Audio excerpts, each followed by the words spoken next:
téléspectateurs yu Sen TV nuyu nañ leen di leen wax ne nag waxtu wi bu jotee rek dañuy kontaan di ànd ak yéen ci seen show ni mu ko waxee nag suñu ay partenaires ñoo leen koy may waaye nag dama ciy ànd ak Myriam rek ñu di leen ko présenté Myriam nuyu naa la. ma lay fay Salma di nuyu téléspectateurs yi nga xamante ne ñoo ñu seetaan saa su ne di leen dalal ak jàmm seen émission seen show ni ñu koy defee saa su ne ñu tàmmali ko ak actualité. actualité bi nag tey Myriam li ñu ciy waxtaanee moom mooy dévaluation du franc CFA réalité la wala ay rumeur la rek lu ci mënti am si lañ ciy dalal tey moom nag mu nekk consultant en géostratégie ki séq ak moom waxtaan bi moom mooy Ajaratu Ndeye Astou Gueye ak Alaaji Ndiaye Dos ci kanam tuuti nag dinañ ci am ay leeral bu baax a baax bu ñu jugee foofu Binta Mané la ñuy àndal ci actualité web lan mooy suñu actualité phare Myriam. waaw actu web ba tey nar a ñëw ci àjj 2017 bi Arabie Saoudite nag daal di yëkkati ay leeral bu si kanamee tuuti ñu ànd ak Binta Mané mu wax ñu ci Salma. waaw yooyu la leeral Binta dina ko yaatal ci actualité web bu ñu jógee actualité web tey nag santé dañuy ñëw daal di waxtaanee li nga xamante ne moom mooy hépatite B nag bëri na ñoo xamante ne daf leen sonal mais tey Bintu ci angle bi mu koy traité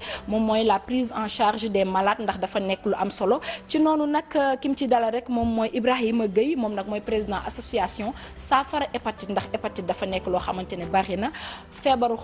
li nga xamante ne moom mooy foie la bu ñu paree foofu Myriam dinañ ànd ak ambassadrice des ados tey lan lay waxtaanee. waaw Salma tey nag Ndeya nar a waxtaanee noyade et débauché dans les plages interdites tey nag encore Ndeya andeeti beneen sujet bu am solo bu si kanamee tuuti ñu ànd ak moom nga xamante ni mooy l'ambassadrice des ados. waaw bu ñu paree ci l'ambassadrice des ados dañuy ñëw waxtaanee li nga xamante ne moom mooy wàllu make-up maquillage nag tey Mami Théo nee na dina leen wax naka ngeen di réussir li nga xamante ne moom mooy fard à joues waaye nag laataa nga koy réussir il faut nga xam ndax war nga koo def il faut nga xam couleur bi nga xamante ne moom nga war a utiliser lépp ci biir lay doon ndax fard boo ko ratee nee na ma Salma da ngay raté li nga xamante ne moom mooy sa make-up ci kanam tuuti lay doon li ñuy tijjee nag émission bu neex bi ci heure bu baax bi moom mooy actualité bi Ajaratu Ndeye Astou Gueye ak Alaaji Ndiaye Dos lañ ci àndal.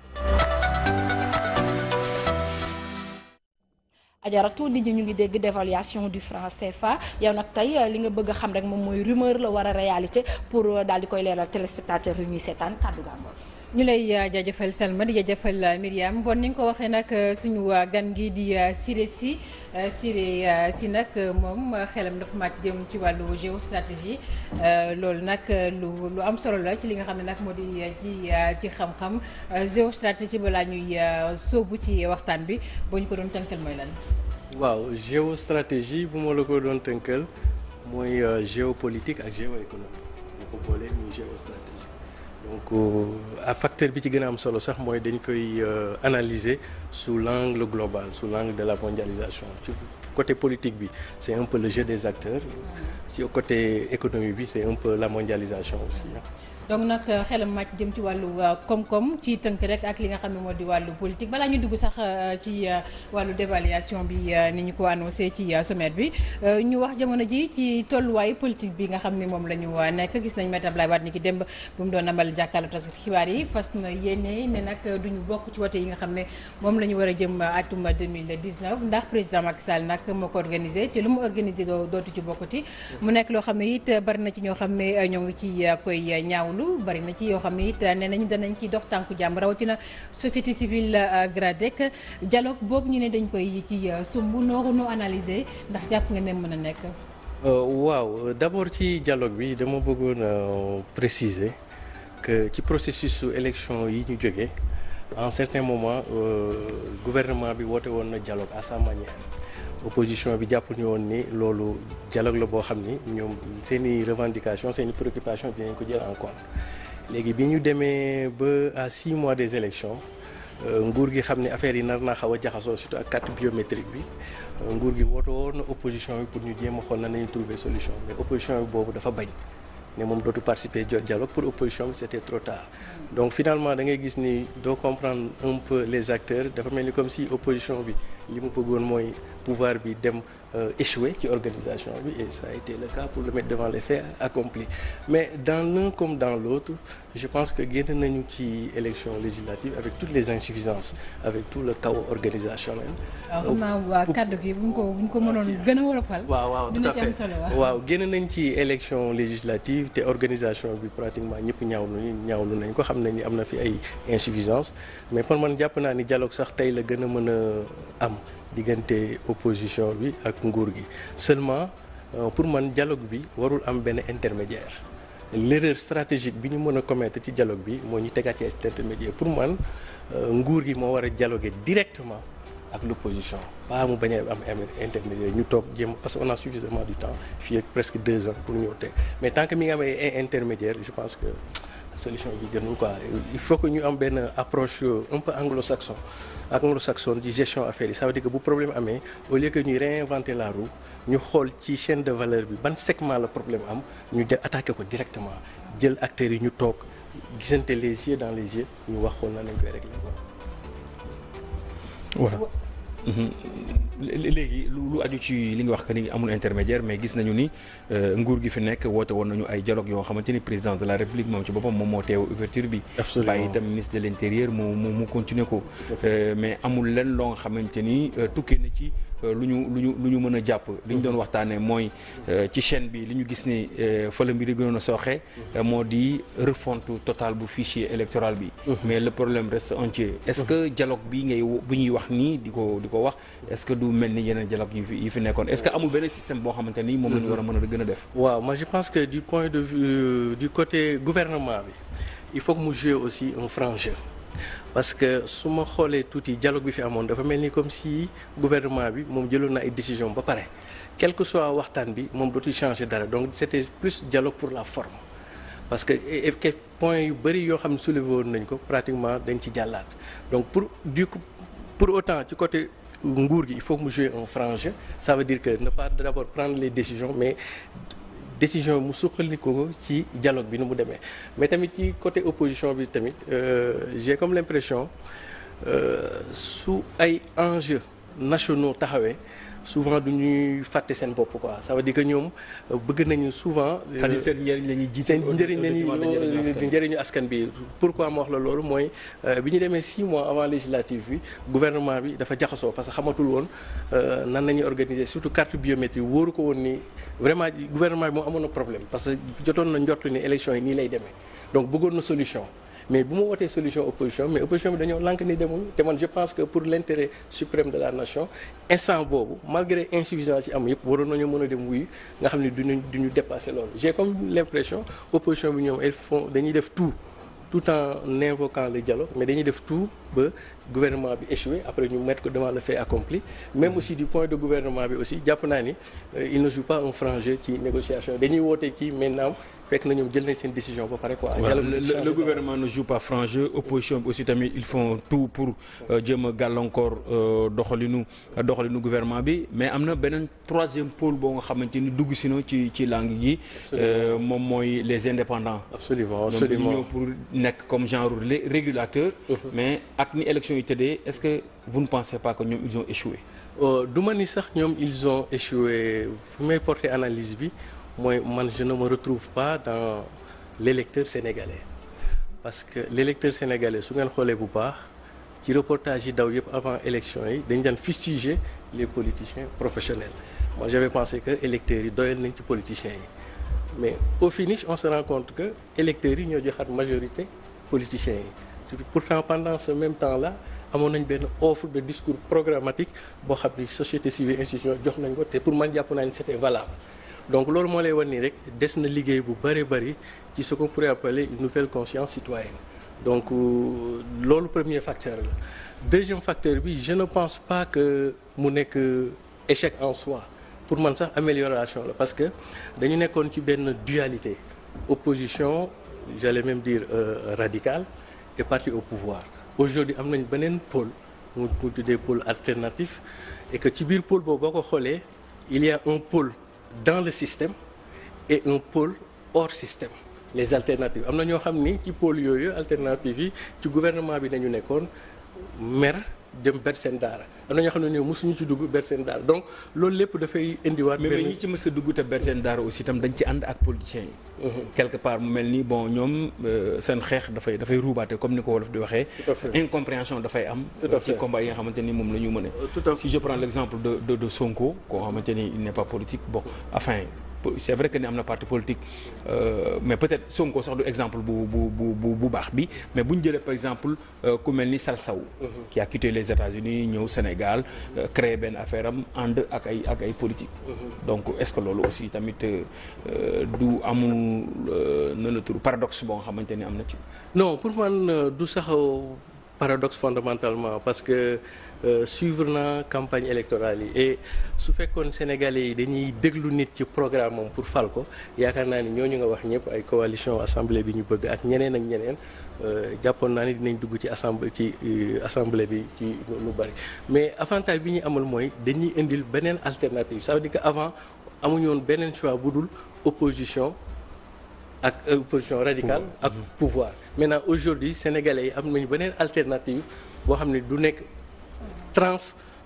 transpartisane voilà donc aujourd'hui on a une alternative transpartisane boo xam ni teg na choix bi maintenant il faut prendre tout le temps nécessaire pour que discours bi parce que c'était la première expérience te am na ñu jot a dugg bon je me dis que wàññi boo gis aussi ci benn lay commencer peut-être que bu ñu demee discours bi dina gën a huiler di askan bi dinañ gën a mën a comprendre donc foofu laay wax ni am na liggéey bu bari bu am ci ce qu'on appelle la conscience citoyenne. léegi ñu jàll ci deuxième poñ bi mu di dévaluation bi nga xam ne coow li bari na dañu war a dévaluer franc CFA. wala duñ ko dévaluer dëgg la am du dëgg. coow li déjà lu ko undu ak dévaluation mooy lan. waaw dévaluation moom yàlla nañ ci yàlla musal dévaluation. Sénégal jot na ci dundu expérience bu xaw a amee. C'était en 1994. Oui. Dévaluation moom soxna si foo ko déggee. am na ñaari cause yuy indi ñaari conséquences yu am doole. Dévaluation foo ko dégg dafay am une inflation automatique. Ça veut dire que loo doon jëndee benn daa ko jëndee ñaar wala ñett. Dévaluation foo ko dégg dina am lu ñuy tuddee en économie renchérissement des coûts de facteurs de production ça veut dire que loo doon jéggaani bitim réew bi dafay gën a cher trop même loo doon jëndee fii sax dafay gën a cher trop loolu mooy ñaari causes yi maintenant ñaari conséquences yi muy indi mooy dafay nekk une perte de compétitivité de nos entreprises en même temps mu nekk une baisse du pouvoir d'achat de nos ménages donc dévaluation moom vraiment liñ ci jot a dund en 2014 daf ñu topp ba année 2000 ça veut dire que bi ñu dévaluation doowee benn coup 1994 ñi ngi ximmiliku 2000. ah oui pour dire que ni conséquences yu indi sans compter nag yi les conséquences yooyu mooy conséquences économiques yi maintenant am na ay conséquences institutionnelles am na ay conséquences sociales et cetera et cetera d'ailleurs li désarticuler société sénégalaise ba tey ñuy wax ay perte de valeur ba mu dugg ci politique bi li tax ba pauvreté bi àgg fi benn niveau bi ba nit ñi léegi la fin justifie les moyens. point de départ ci dévaluation yaa ngi wax conséquences yi mais est-ce que doo expliquer Sénégalais yi réellement lan mooy dévaluation. voilà lan mooy dévaluation mooy tey jii ci accord yu ñu am ak France muy taw muy naaj guddi bëccëg heure boo yoree 1 euro boo ñëwee mën nañu ko wecci 655 virgule et cetera bu ñu ko dévaluer doon na ëpp loolu léegi boo yoretee 1 euro mën na dem ba 700 ba 800 ba sax 1000 francs déjà techniquement loolu lay kii ensuite deuxième cas bi gën a grave mooy par rapport ak sunu réserve yi xam nga ñun ci accords yi ñu signé ak France accords yi dafa stipuler dafa wax ni ci misaal ñun bu ñu amee ñaar fukk dañuy jël fukki dërëm yi dénk ko France mu dencal ñu ko Banque de France ñun fukki dërëm yi moom la ñuy war a dundee exemple su ma ko dee jël à échelle d'une famille moom nga war a dundalee sa njaboot yóbbu leen école ñu jàngi bu ñu feebaree nga faj leen soxna si nga jëlal ko ci or affaire yu nawee noonu donc là on est à échelle de milliards. léegi nag loolu 50 francs yooyu dafa néew trop pour mën a gérer yow sa activité donc tu es obligé nga dem lebi xaalis. mais lan moo tax ñu obligé di dem di dénkaane déjà. justement d'ailleurs loolu mooy une aberration économique parce que mënuñu comprendre yow nga am 100 francs nga jël fukki dërëm yi jox ko nit ne ko téyel ma yow su fukki dërëm yi matu la nga bëgg a wër ci àdduna bi yëpp di leb pendant ce même temps yaa ngi dénk kenn sa xaalis lan moo tax mënuloo dem jëli sa xaalis bi ngay leb faj say soxla ngay wër ci àdduna bi di leb te ñu cher donc loolu mooy mécanisme français. d'accord léegi bu ñu demee bu ñu ne rumeur bi dafa concerné réew yi nga xam ne dañoo nekk ci Afrique centrale ñoom lu waral ñu jàpp ne parce que ki nga xam ne moo jiite FMI daal dinay weddi ne amul dévaluation boo xam ne ñoo ngi koy def mais amoon na loo xam ne doon yoot bari na ci sax ñoo xam ne ay njiitu réew dañoo jàpp ne dañoo xaw a mbas dévaluation bi lu mënoon am la. lu waral ñu bëggoon dévaluer wala ñu mën risque bi am ci réew yi nekk ci Afrique centrale. waaw réew yi nekk ci Afrique centrale moom d'après bi ma jàngatee affaire yi moom c'est presque inéluctable ñoom. mooy mënta ñàkk seen côté. fi mu war a mën a ñàkkee mooy zone UEMOA maanaam suñu zone Afrique de l'Ouest mais zone CFA lan moo tax mënatul a ñàkk ci Afrique centrale parce que ak Afrique centrale su ngeen xoolee dëkk yooyu seen économie ñu ngi ko wékk ci pétrole. donc su fekkee pétrole bi prix bi jóg na ñoom seen économie dafay dox dañuy am xaalis mais su prix bi daanoo dañuy am ay problème te depuis presque at yi ñu génn yëpp prix bi dafa nekk ci benn niveau boo xam ni dafa wàcc trop. donc ñoom lu ñu def mooy seen réserve yi ñu amoon France moom nañ dem di tibb ba daanaka réserve yi fi ñu toll nii presque jeex na léegi nag France au lieu que mu couvrir leen mais France instant yi nii taxawul pour couvrir leen parce que ci accord yi stipulé woon na ni su ñuy amee ay difficultés monétaires financières da nga leen di couvrir léegi France daf leen bëgg a wax ni yéen kat li ngeen moo joxoon roñ ngeen ko ba mu jeex man mënu ma jël sama propre xaalis di leen couvrir. léegi il faut que man ma dévaluer leen yéen pour que yéen seen i problème ma répercuter ko ci seen économie maintenant question bi ñu war a poser mooy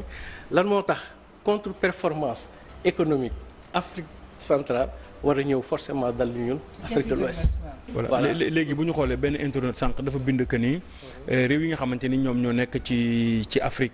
lan moo tax seen i mbir mënuñu ko jël seen bopp maanaam ñu jël seen i responsabilité ak seen i engagement bañ di dépendre ci nit ku weex ki mooy maanaam ci français yi wala ci européens yi dans le cadre général. gëm naa ni dinañu jël nañ ay tànk pour jëm foofu te foofu nañu bëgg a jëm d'ailleurs maa ngi lay rappeler ni en 2020 dañu amoon projet teg ce qu'on appelle la monnaie CEDEAO maanaam pays CEDEAO yëpp léegi def nañ étude technique yi benn agence d'ailleurs benn sénégalais moo ko jiite woon sax Mohamed Ndiaye mi ngi woon Sierra Leone mi ngi tuddoon agence monétaire de l'Afrique de l'Ouest ñoom ñoo ñu defoon étude technique yi wan ni nan la ñuy jógee ci panier de monnaie yi c'est-à-dire que CFA Naira yooyu dem ci monnaie CEDEAO léegi étude technique yi moom pare na bouclé nañ ko léegi lan moo des mooy décision politique maanaam suñu chef d'État yi jël décision boobu dañ ko programmé woon 2020 mais fan yi dégg naa président commission CEDEAO de Souza ne léegi dàqaat nañ ko ba beneen at. mais loolu lan moo ko mën a bloquer politiquement. li ko mën a bloquer politiquement mooy souvent suñu njiitu réew yu bari du ñu jël seen courage à deux mains parce que question la bu sensible boo xam ne ku ci nekk yaa ngi xalaat amaat beneen mandat te bis boo soulever question boobu mën na am. sa beneen mandat doo ko fi fekk. maa ngi lay parce que soo ko waxee France lay xeex. parce que maa ngi lay rappeler en 2002 fekke naa benn conférence maître Abdoulaye Wade dajeek ay présidents africains boobu Tandian bu Niger moo doon commencé di wax ci affaire bu CFA bi Abdoulaye Wade ne ko CFA bi bu leen ci wax man mën naa cee wax parce que man li ma ci jigu leen ci ñu dawal quelque temps gis nga Tandian nu mu mujjee. et puis boo remonté histoire africaine bépp président depuis Jules Christ Olympio ba Thomas Sankara ba Tandian ba ci Ablaye Wade mii sax ku yëkkati question franc CFA rek tubaab yi gaagaal fexeel nañu te souvent am nañ si mais li ci gën a yéeme mooy ci ndajem G15 ak G8 yu mujj yi am na ay présidents africains yoo xamante ni dañ leen fa invité woon mais ci G15 bi wax nañu ni dinañu épauler les pays yi nga xamante ne ñoo nekk ci Afrique centrale ngir ñu mën a soqaliku ci wàllu mbay la ñu koy jaare ba nga xamante ni dinañ leen permettre ñoom ñu subventionner seen mbay mais léegi bu ñu demee ba loolu ñu bari jàppoon ni mën na nekk ñu dem ba déggaat ñu ne dévaluation bi dafay am te ci zone yooyee lañ koy gën a njort que yeneen zones yi loolu tamit y a un problème est-ce que nekkul tubaab bi dañuy joxe carotte bi par la main droite nangoo ko par la main gauche. gis nga tubaab Ndiaye Dos li ñu naan les ñu am na ni ñu koy waxee ci politique naan les promesses xam nga nu ñu koy waxee ci promesse. langage que say kii croit kàddu tubaab tamit noonu la ñun amul lu ñu waxul woon ci dévaluation bi te dinañu ci jàppale. tubaab bokk na ci ay pexema ci ay manin bu bëggee dara mais dana la wax dana la dig ba dugal la ba am moom li mu bëgg pare li ci des après il prend tout son temps souvent sax lu ci bëri du ko def. mais bu fekkee dévaluation boobu ñuy wax ne mën na am ci Afrique ñi nekk maanaam dans les pays des Grands Lacs ban répercussion la mën a am ci ñi nga xam ne ñoo nekk fii di Afrique sowu jant. voilà ñi nekk ci France justement d'ailleurs loolu mooy paradoxe bi ñu comprendre d'ailleurs lan moo tax ñun pays Afrique de l'Ouest zone CFA ñu war a subir les conséquences des contre-performances des pays de l'Afrique CEDEAO ni ma ko mën a expliquer pour man il y a deux choix qui s'offrent à nous ou bien sunu pays zone BCEAO mooy suñu dëkk yooyu mu demander à ce que la France mu dindi convertibilité CFA bi am entre Afrique zone UEMOA ak zone CEMAC même si on est dans la même zone donc loolu mën na nekk benn choix économique. Deuxièmement su loolu mënul nekk su fekkee tubaab bi dañuy bëgg a jaay doole boole ñu ñun ci dévaluation yi su boobaa ñun zone UEMOA mën nañoo dem lëkkaloog zone CEMAC ñu demander à ce que la France ñu dindi taux de change fixe bi ça veut dire que léegi dañuy am taux de change multiple. c'est-à-dire que produit yi nga xam ni moom moo ëpp yi ñu soxla ci importation yooyu peut-être que mën nañu ko def benn taux de change fixe mais yi nga xam ni du consommation courante loolu mën na dem flexible ça veut dire que ñun tey jii la balle est dans notre camp surtout les décideurs politiques de la zone de UEMOA tey jii su leen France bëggoon a imposer dévaluation am na ñaari choix soit ñu demander à France ñu déconnecter CFA wu Afrique centrale bi wa illah ñoom bu ñu demee lëkkaloog CEMAC dinañu am suffisamment de force pour mën a imposer seeni principe par rapport à la France te loolu par rapport ak mooy taux de change bi dootu nekk fixé yooyu d'autant plus que la monnaie CEDEAO c'est presque irréversible bis bu ñu demoon ba manque ba def benn convergence monétaire fi ñuy wax ci ñun ak CEMAC doon na gën a yombal sax processus monnaie. mais en fait Union africaine Kadhafi moom dafa mosoon prôné Afrique nekk benn réew mais ñu am monnaie unique am na ci UEMOA ak CEDEAO yenn ci ay réew yoo xamante ni doon nañ ko topp ba tout récemment rek am na ci ndaje moo xamante ni gars yi ñu ngi koy wax mais apparemment bu ñu ko waxee on a comme l'impression que ni dafa am lu nekk ci ginnaaw. waaw li nekk ci ginnaaw est-ce que du forme de colonisation qui ne dit pas son nom moo ñu topp ba tey. waaw mën nañ ko tuddee noonu mais c'est que tey jii la France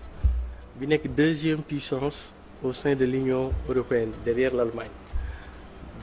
du nekk la France ci kaw mu déconnecté wu ak Afrique notamment avec les matières premières Afrique ak CFA bi tey jii boo génnee France CFA bi ci moom génnee dépendance sunu matières premières yi économie France day xaw a tolloog économie Portugal ça veut dire que dootul nekkati ponkal léegi nag pour France wax affaire CFA bii mais d'ailleurs yaa ngi may wax affaire Kadhafi loolu bokk na ci li tax di faagaagal ko sa Kadhafi demoon na sax mieux ba non seulement génn leen ci CFA bi mais man damay leen tegal benn FMI sorte de FMI bu leen soxlaatee xaalis bu leen dem Banque mondiale bu leen dem FMI ñëw leen donc toile de fond yi taxaw sañ jël fi Kadhafi loolu bokk na ci c'est-à-dire que France tey jii question de survie la de la France en tant que puissance économique la question CFA ak la question des ressources. mais est-ce que à part yooyu njëriñ est-ce que France am na njëriñ dafa dina am ay bénéfices yoo xam ne dina ko tirer ci maanaam xaalis bi nga xam ne ñoo ngi koy dénk. déjà ma wax la ñun UEMOA xaalis bi ñu dénk France mu toog foofu c'est ëpp na 3000 milliards de francs CFA. te moom moo koy jëfandikoo nu mu ko neexee léegi xaalis boobu France mën na ko jël placer ko. maanaam mën na ko dem fructifier ko et d'ailleurs sax noonu lay demee fondamentalement. xaalis boobu donc day mel ni ci misaal ci Sénégal koo xam ne dañ la dénk natt. ñëpp di la jox bu la neexee mën nga utiliser xaalis bi. di ci liggéey dem di ci liggéey. et d'ailleurs dans les faits noonu lay demee parce que France xaalis boobu da koy jël fructifier ko ba nga xam ni bénéfice yi ci am moom la ñuy assurer suñu couverture ça veut dire que ñun. léegi bu fekkente ne réew yi nekk ci Afrique centrale te ñu nekk ci wàllu pétrole bi dañoo am jafe-jafe ndax njëgu pétrole dafa wàcc ça veut dire. peut-être dem ma ni koo xam ne da nga doon jaay mais amatoo daanaka bénéfice bu fekkente ne bénéfice am na. taxawaay France ci loolu lan lay doon maanaam le bénéfice dafay ñëw ci pays africains yi. wala moom moo koy jël non France moo koy jël. xam nga tey jii dañu am taux de parité fixe moom laa doon expliquer tey jii quand la conjoncture économique internationale est favorable bénéfice bi xaalis boobu di jur. ñun duñ ko gis France moo koy jël parce que moom moo jël risque muy taw muy naaj heure boo amee 655 virgule dinañ am 1 euro donc parité boobu quel que soit parce que xam nga dollar franc euro ak ay yéen ak yooyu ñu ngi appelle les devises internationales donc le commerce mondial ci xaalis yooyu la te xaalis yooyu amul taux de parité fixe te dafay flotte tey di nga dégg ñu naan la dollar bi daa daanu euro bi daa daanu etc donc su fekkee tey ji am na ay gains de productivité France moo koy aakiwoo maintenant su amee ay pertes nag France boo ko jël répercuté directement suñu économie te loolu moo amul logique loolu moo amul bon sens moo tax suñu homme politique yi tey jii am nañu prétexte pour vraiment jël leur courage à deux mains bañ a nekk fii di xalaat ay affaire élection mais ñu xalaat. mais jël courage à deux mains en 1994 benn internaute mi ngi ñu koy fàttalil wax ni Abdou Diouf à son temps avait pris des engagements yoo xamante ni dafa rassuré woon la population sénégalaise ba ñu bari jàppoon ni bu ñu ko defee itam dina am ay mesures d'accompagnement yoo xamante ne dina ci am. mën naa ci fàttaliku benn subventionné mbay mi subventionné carburant bi subventionné itam yenn ci ay textiles yoo xamante ni ñu ngi fi nekkoon mu di Sotiba ak Icotaf mais apparemment ci lañ gis ni société yooyu après dévaluation bi la ñu commencé nag di nërmeelu ba existé tuñu est-ce que quelque part li nga wax ni les chefs d'État nañu jël seen courage à deux mains est-ce que courage bi ñu jël à deux mains c'est pas une façon de leurrer la population ba ñu nangu ko est-ce que bu ñu moytu li amoon en 1994 du répercuté wu. bu ko defee mu gën a yaatu. ci Afrique yaakaaruma ko trop parce que li xewoon 2014 ñi ngi wax ni hôtel Méridien Président bi ci le président français de l'époque dajale président Afrique yëpp dugal leen ci kii bi ne leen signer leen dévaluation par force donc il y a des gens même qui ont signé à contre-cœur parce que xamoon nañu conséquences pour man en 2017 les contextes ont changé véritablement changé. et que des na ci volonté politique gu suñu chef d'État yi. mais volonté politique boobu laay wax ak yow. voilà maintenant volonté politique boobu mooy su fekkee chef d'État yi dañu jiital askanu Afrique ñi ñu yilifee bañ a xalaat seen beneen mandat bi ñuy am parce que bu ñu soulever benn question bi mën nañ leen a faagaagal ci ginnaaw c'est-à-dire que dafay des rek ñoom seen intérêt personnel maanaam toogal ci nguur gi faluwaat nañuy jiital wala intérêt askan bi quoi l'un comme l'autre on a aujourd'hui suffisamment des moyens pour mën a génn ci CFA bi te li gën sax te jàpp naa ni tôt ou tard CFA bi moom yàggatul dara dootuñu ko wax parce que le projet de monnaie CEDEAO bouclé nañ ko ba pare quoi te aujourd'hui les sociétés civiles africaines les populations africaines vont de plus en plus mettre la pression sur les décideurs politiques donc pour tënk problème bi ñu am Afrique muy CFA ak leneen du problème population africaine c'est le problème des dirigeants et des décideurs africains. kon nag ci njiit yi la ñoo ci war a jël seen responsabilité ñu lay gërëm di la sant Siré Sy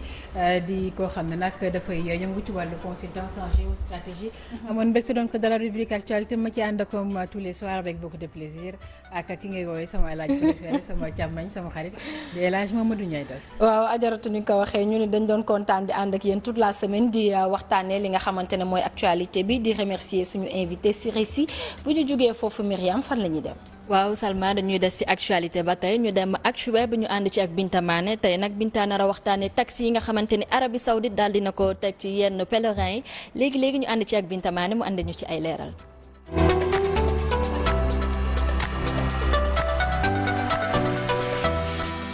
merci beaucoup actualité web bi dañ koy tàmbalee que li nga xam ne moom moo nekk actunet.net moom nag mu ñëw ci Hajj Makka 2017 bi Hajj ren bi nag ñoom dafa am loo xam ne jotoon nañ ko cee wax loo xam ne l'ambassadeur de l'Arabie Saoudite mu nekk Abdullah Mohamed Abdellan mu nekk ambassadeur Arabie Saoudite fii ci Sénégal moom ci boppam moom moo indi ab démenti ci coow li nga xam ne ñi ngi doon wax ne ñoom dañoo exiger Sénégal li nga xam ne moom moo nekk ab quota de pèlerin loolu nag moom lay weddi moom set li muy xamale rek mooy amul benn quota boo xam ne yëkkati nañ ko teg ko ci ndoddug Sénégal sénégalais yi ci boppam autorité sénégalaise yi ñoom ñoo am disponibilité organiser li nga xam ne moom moo nekk seen Hajj Makka mais aussi ñoom ñoo am disponibilité choisir ci li nga xam ne moom moo nekk quota bi loolu ñoom Arabie Saoudite seen yoon nekku ci li nga xam ne nag jëmale ko ci xaalis bi ñu doon wax ne dañuy wax ne pèlerins yi dañ ko war a fay maanaam somme bi toll ci 300 000 yoo xam ne dañoo wax ne ay taxes la yu ñu teg ci ndodd pèlerin bi ci Hajj Makka bu 2017 bi li muy xamle rek mooy loolu du ñëpp ñoom ñoo koy def exiger wuñ ko ñëpp donc ñi nga xam ne nag jotoon nañoo dem Màkka maanaam beesuñu ci li nga xam ne moom moo nekk aji Màkka gi ñoom seen bopp ñoom la ñu teg boobu le taxe mais ñi nga xam ne dañoo bees ci bii la yoon ñoom amuñu benn taxe boo xam ne dañ koy fay te yooyu le taxe du lenn lu dul dañuy prévenir rek pour li nga xam ne moom moo amoon daaw Màkka mu nekk jëye jure yi nga xam ne ñu bëri ñàkkoon nañ seen bakkan loolu bañ a amaat ren loolu moo tax ñu teg yooyu le taxe jëm ci wàllum quota bi nag ñuy gën di leeral ne amul benn quota boo xam ne ñoom exiger nañ ko li nga xam ne moom moo nekk Sénégal donc autorités sénégalaises yi nga xam ne rek ñoom ñooy organiser Hajj Màkka bi ñoom seen bopp ñoom ñooy proposer seen propre quota ñoom aussi ñu daal di exécuter ñoom li leen soxal mooy pèlerins yi ñu dem ci jàmm ñëw ci jàmm mais aussi dans de très bonnes conditions loolu nag nekk ay kàddu yoo xam ne l'ambassadeur de l'Arabie Saoudite au Sénégal mu nekk Abdallah Mohamed Al Abdan moom ci boppam moom moo ko doon xamle gannaaw ba nga xamee ne aussi coow li jugoon na jëm ci li nga xam ne moom moo nekk pèlerinage 2017 bi loolu nekk ay leeral yoo xam ne actunet.net doon na ci dikkaat ñu jugee fi nga xam ne moom moo nekk actunet.net dugg fi nga xam ne moo nekk seneweb.com moom nag mu ñëw ci luwaas bi nga xam ne metti na loolu ci ñi nga xam ne ñoom ñoo nekk locataires yi luwaas boobu nag depuis 2014 la ñu voté woon ab loi boo xam ne dafay favoriser baisse des prix du loyer depuis lors nag ñi nga xam ne ñoom ñoo nekk locataires yi sentiruñ ko mu nekk lu méttee métti loo xam ne ñoom seen bopp ñi ngi koy dund ba tax na l'Union nationale des consommateurs du Sénégal tey ci am ndaje boo xam ne dañ ko doon amle li ñu xamle rek mooy nit ñi ngi souffrir mu nekk les locataires ñi ngi souffrir bu baax a baax ci boobule location ndax luwaas Sénégal métti na wàññi bi nga xamee ne aussi waxoon nañ ko kenn sentir ko au contraire difficulté yi ci boppam dafa gën a yokku donc ñoom seen bopp ils vivent li nga xam ne moom moo nekk yooyu les locations difficilement li ñuy sàkku rek ci li nga xam ne moom moo nekk Macky Sall président de la République du Sénégal mooy la nga xam ne diggee woon nañ ko ci 2014 ñu daal koy jëfee ba tax na ñoom am na ab document boo xam ne def nañ ci seenum naqar ak lépp lu leen metti daal koy teg ci table ki nga xam ne moom moo nekk Macky Sall li ñuy xamle rek mais aussi duñu toog bañ a def dara bu fekkee document boobu noonu lire nañ ko aussi te amul benn avis favorable wala solution boo xam ne judd na ci rek ñoom la ñuy envisager mooy dinañ def ab marche pacifique boobu aussi pour attirer li nga xam ne moom moo nekk attention autorité publique yi mais aussi ci décret bi nga xam ne autorité publique yi ñu attirer seen attention ci décret bi nga xam ne jëloon nañ ko te voté ko en 2014 pour daal ñu daal koy exécuter loolu nag nekk ay kaddu ñi nga xam ne ñoom ñoo nekk ci biir Union nationale des consommateurs du Sénégal bañ ko sax ba teg li nga xam ne moom moo nekk ab plainte ci kanamu table Macky Sall ndax dañoo jàpp ne locataires yi sonn nañ trop te li nga xam ne moom moo nekk prix location bi ni ñu koy dundee metti na ndax wàññi bañ ci doon xaar gisuñu ko donc difficulté yi dafa gën a yokk loolu nag mu nekk loo xam ne ñoom ñi ngi koy sàkku ci Macky Sall rek pour document boobu noonu ñu teg ci table am ñu mu daal koy mën a lire mais aussi jox ci li nga xam ne moom moo nekk avis bu favorable loolu la ñuy xaar ci moom lu ko moytul rek dinañ def li nga xam ne moom moo nekk ab marche pacifique loolu nag waa seneweb.com ñoom ñoo ko doon fësal ñu tëjee actualité bi ak senego.com moom nag mu ñëw ci la nga xam ne moom moo xew foofu noonu ca tefesu Yémen mu nekk loo xam ne lu tiis la ndax ay migrants yoo xam ne ñi ngi bàyyeeko woon Afrique doon dem fi nga xam ne moo nekk bitim réew ka nga xam ne nag moom moo leen doon jàllale ba ñoo ñëw ba jub li nga xam ne moom moo nekk géeju ko Yémen ga bañ fa yegsee lu toll ci 120 migrants la ñu forcé ñu daal di cëppeelu fi nga xam ne moom moo nekk ca géej ga ñu bëri ci ñoom nag ña ca mënul woon féey daal ci ñàkk li nga xam ne moom moo nekk seen bakkan mu nekk ay migrants africains lu toll ci 50 migrants yoo xam ne ci 120 yooyu noonu ñàkk nañ seen bakkan seen ak néew rek moom moo ñëw ca tefes dañu daat leen di gis mu nekk loo xam ne lu metti la ndax bëri na ay nit yoo xam ne ay africains yoo xam ne bokkoon nañ ci luñ ci mën a lim rek lu ci mel ni ay somaliens ak ay éthiopiens mu mel ni daal loolu nekk na loo xam ne ñu bëri ñi ngi koy déplorer surtout l'organisation internationale pour les migrations nekk na loo xam ne ñi ngi koy ñaawlu ndax rafetul ñooñ nag ñu leen di woowee les passeurs ñoom si boppam bu ñu ñëwee ba ci digg géej gi rek pour bañ a feeñ wala ñu bañ leen a teg loxo la ñuy def rek mooy dañuy wax képp koo xam ne yaa ngi ca gaal gi rek nga daal di cëppeelu féyal sa bopp ba ca tefes ga loolu nag ñu bëri ñu mënul féey du ñu mën a yegg ci li nga xam ne moom moo nekk tefes ga ba tax na bala ñu cay yegg dañuy ñàkk li nga xam ne moom moo nekk seen bakkan cette fois ci nag lim bi takk kon yeneen comme yeneen yoon yi donc 50 migrants africains ñoom ñoo ci ñàkk seen bakkan senego.com doon ci ñëw donc mu nekk information bi nga nga xam ne yéen a ngi koy gis noonu ci écran bi rek titre bi nekk noonu au moins 50 migrants africains morts après avoir été forcés de sauter à l'eau Senego.com moom moo ci doon ñëw ñu jaaree foofu tëj li nga xam ne moom moo nekk actualité web bi dama leen di delloo kàddu gi ngeen wëyal ak yeneen rubrique. ñuy jaajëfal Binta Mané bu baax a baax loolu nag moo nekkoon les actualités du web léegi dañ fi dalal ki nga xamante ni mooy Ndeya ak Miss Santé également ak son invité monsieur Guèye Ndeya ma lay nuyu bu baax. maa ngi nuyu ñi nga xamante ne ñoom laa bokkal plateau bi yëpp tel que monsieur Guèye mi nga xamante ne moo nekk ci plateau bi Bintou Kane ak Salma ak yow mi nga xamante ne yaa ma dalal. Bintou. voilà ma leen di nuyu téléspectateurs yi di dalal aussi monsieur Guèye mu nekk invité ñu nar a waxtaanee sur les hépatites. monsieur Guèye ñu ngi lay nuyu bu baax di la dalal ci plateau Sen Show. jërëjëf man maa leen di remercier bu baax pour cette énième invitation encore une fois de plus pour nous permettre de parler des hépatites. d'accord ayca Salma bu ñu jógee actu web fan nga may yóbbu. waaw ni nga ko waxee Bintou Kane dalal na fi ganam dañuy waxtaanee lépp lu jëm ci wàllu santé nee naa leen hépatite nag tey la ñuy waxtaanee mais suñu angle de traitement moom mooy la prise en charge des patients tey loolu la ñuy waxtaanee di ci dalal monsieur Guèye moom nag moo jiite li nga xamante ne rek moom mooy xeex hépatite bëri na sonal na nit ñi léegi la ñuy waxtaanee prise en charge bi ci biir Sen Show. ay ca Bintu dañuy saafara li nga xamante ne moom mooy hépatite monsieur Guèye lañ ci àndal ma bàyyi la nga daal di tàmbali waxtaan. waaw voilà ñuy waxtaanee hépatite mu nekk infection virale boo xam ne. Plus de 11% des Sénégalais sont porteurs 11 millions des populations muy toll ci 2 millions de gens yi nga xam ne porteurs lañ donc hépatite bi aussi nekk feebar boo xam ne dafay laal foie bi directement foie bi bu ko laalee directement ñi nga xam ne ñu ngi ak doomu jàngoro boobu noonu bu fekkente ne amuñ traitement bi nga xam ne war na ci mun nañu dem ci cirrhose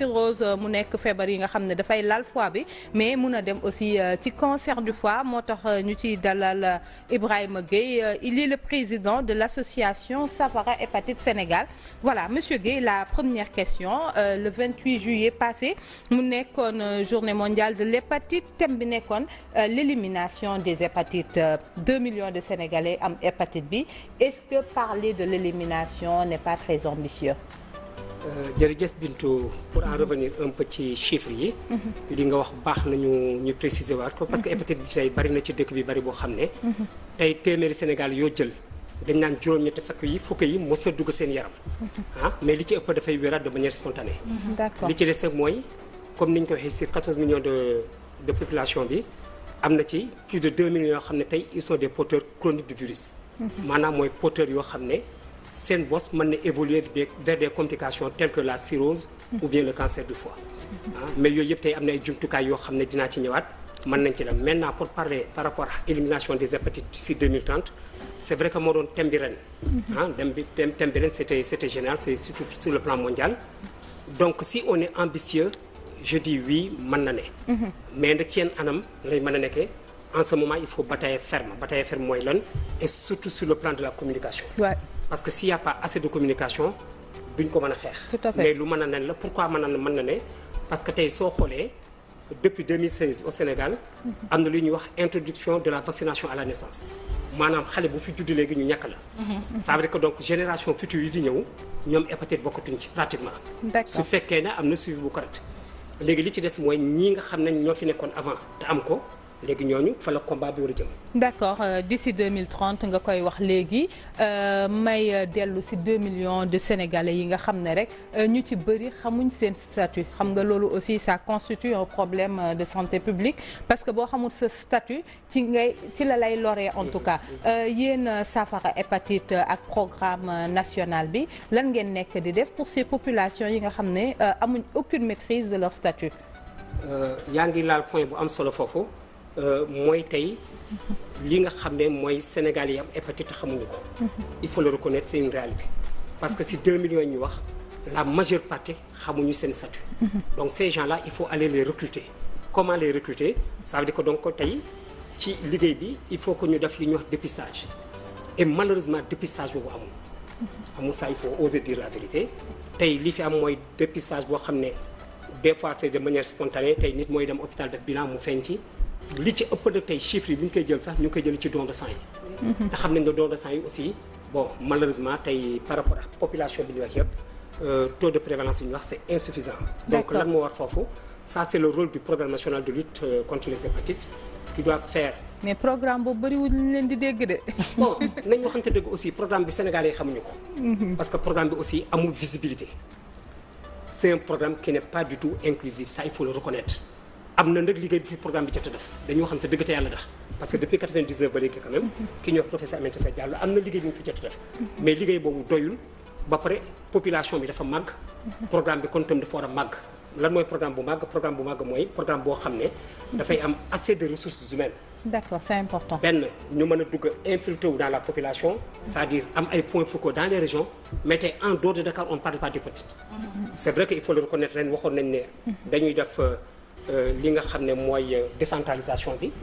mais malheureusement à cause des élections amul. D'accord. et inquiétude bi may am foofu mooy comme élections yi romb na amul décentralisation bi ñu defal attention dañuy ñëwaat 2018 ça veut dire que dinañ toogaat un an fi kenn waxati. c'est mu nekk loo xam ne c'est une situation compliquée beneen situation compliquée mooy traitement hépatite bi fu mu toll suñu réew parce que ñu ci bëri dañuy am hépatite seen waa kër yi di ko traiter paludisme chronique en tout cas fièvre jaune alors c'est les mêmes manifestations cliniques au départ yéen ban sensibilisation ngeen ci def parce que rôle association aussi sensibiliser les populations la. Exactement sur ce point-là vous avez parfaitement raison